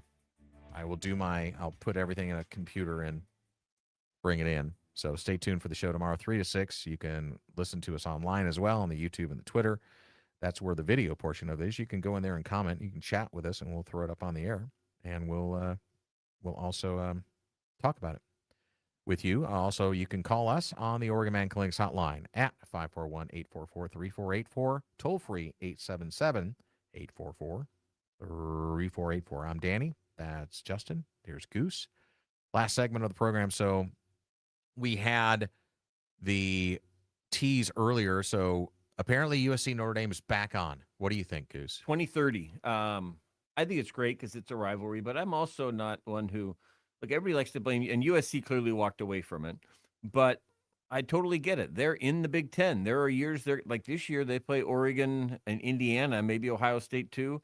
And Notre Dame can kind of doctor its schedule. They can play some service academies and some others and just try to have one or two. With that. Right. So I don't have the problem with people. I know Lincoln Riley's an easy target, especially in Eugene and other places. So I get it what he's saying. Hey, look, we're playing this conference schedule where every year we've probably got 3 or 4 teams that are tougher than the 1 or 2 on your schedule. And I noticed that now, so the way it used to be, Notre Dame wanted it to be later in the season because they you know, they don't have a whole lot of tough games early on, and USC got their way. It's going to be the opener both those years that they do it, because that's Okay. what Lincoln's saying is I don't need to have Indiana, Notre Dame, Ohio State on the And get schedule at the battered end. at the end I of the want to year. start with you at the beginning, and then I can have 2 cupcakes after that, and then go into my Big Ten. So USC ended up winning that, and I get it again. I totally get USC's part in this thing. Hey, look, Notre Dame, you guys can pick and choose your schedule. We get given a schedule, and there's normally 2 or 3 title contenders on it, and you don't have that same thing. So I get it. Here's the only counter I have to that is that why is it all of a sudden coming up now? It was the Pac-12 that much worse than the Big Ten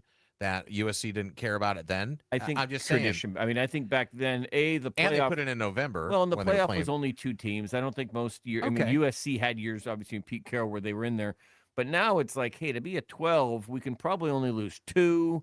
And so, and plus, I just think tradition means less these days. I mean, now, look, we're blowing conferences up, you know. So, I mean, a lot of that tradition stuff in college football is going away anyway. And I Well- think Lincoln Riley is a newcomer, comes in and says, I'm not worried about tradition. You guys told me I'm supposed to get in the playoff. Why are you giving me this added extra game that I got to win every year that it's not as important to them? So and they're going to have the schedule cleared up a little bit because Indiana has just told Notre Dame, yeah, remember that thing we were going to do? We're not going to do that anymore.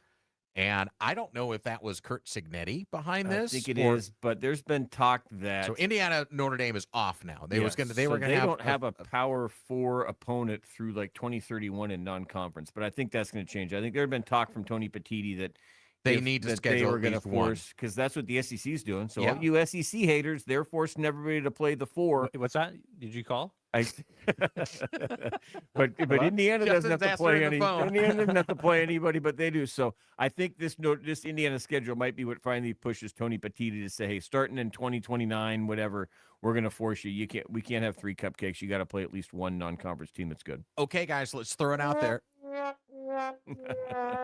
When do we have the super conference? After the new TV deal's up, 2031? Is that what we're going to when happen? the Big Ten deal's up? Yeah, I think one of them's up in 30, one's in 31. I think it's no, because I think the fact that those things are all staggered means it's going to be possible for them to ever get on the same page. So I'd say like 2034 probably. Well, but you can buy yourself out of a package. You can. Yeah, listen, that's what attorneys are for. Yeah. Uh, I'm sure you can. anything, life is a negotiation. Yeah, no, If we I'm sure haven't you learned can. anything than that, then life is definitely a negotiation. All right, let's do dad joke. Well, let's talk about money then. All right. Guys, how can you double your money? A surefire way of doubling. How can you double your money? Pick up a second one. I don't know. The answers I want to say probably aren't true. Like gambling. No. By folding it in half. Double your money. You're doubling it over. I get it. I'm leaving this in here. That wasn't the best Someone else one. You've had better ones than that. They're not all diamonds. They're not all diamonds. They're trying, but they're trying hard. For Goose, for Baby J, we'll be back tomorrow. Hope you are as well. God bless. Put a smile on your face. Someone else's. They deserve it. So do you. We love you all. Peace.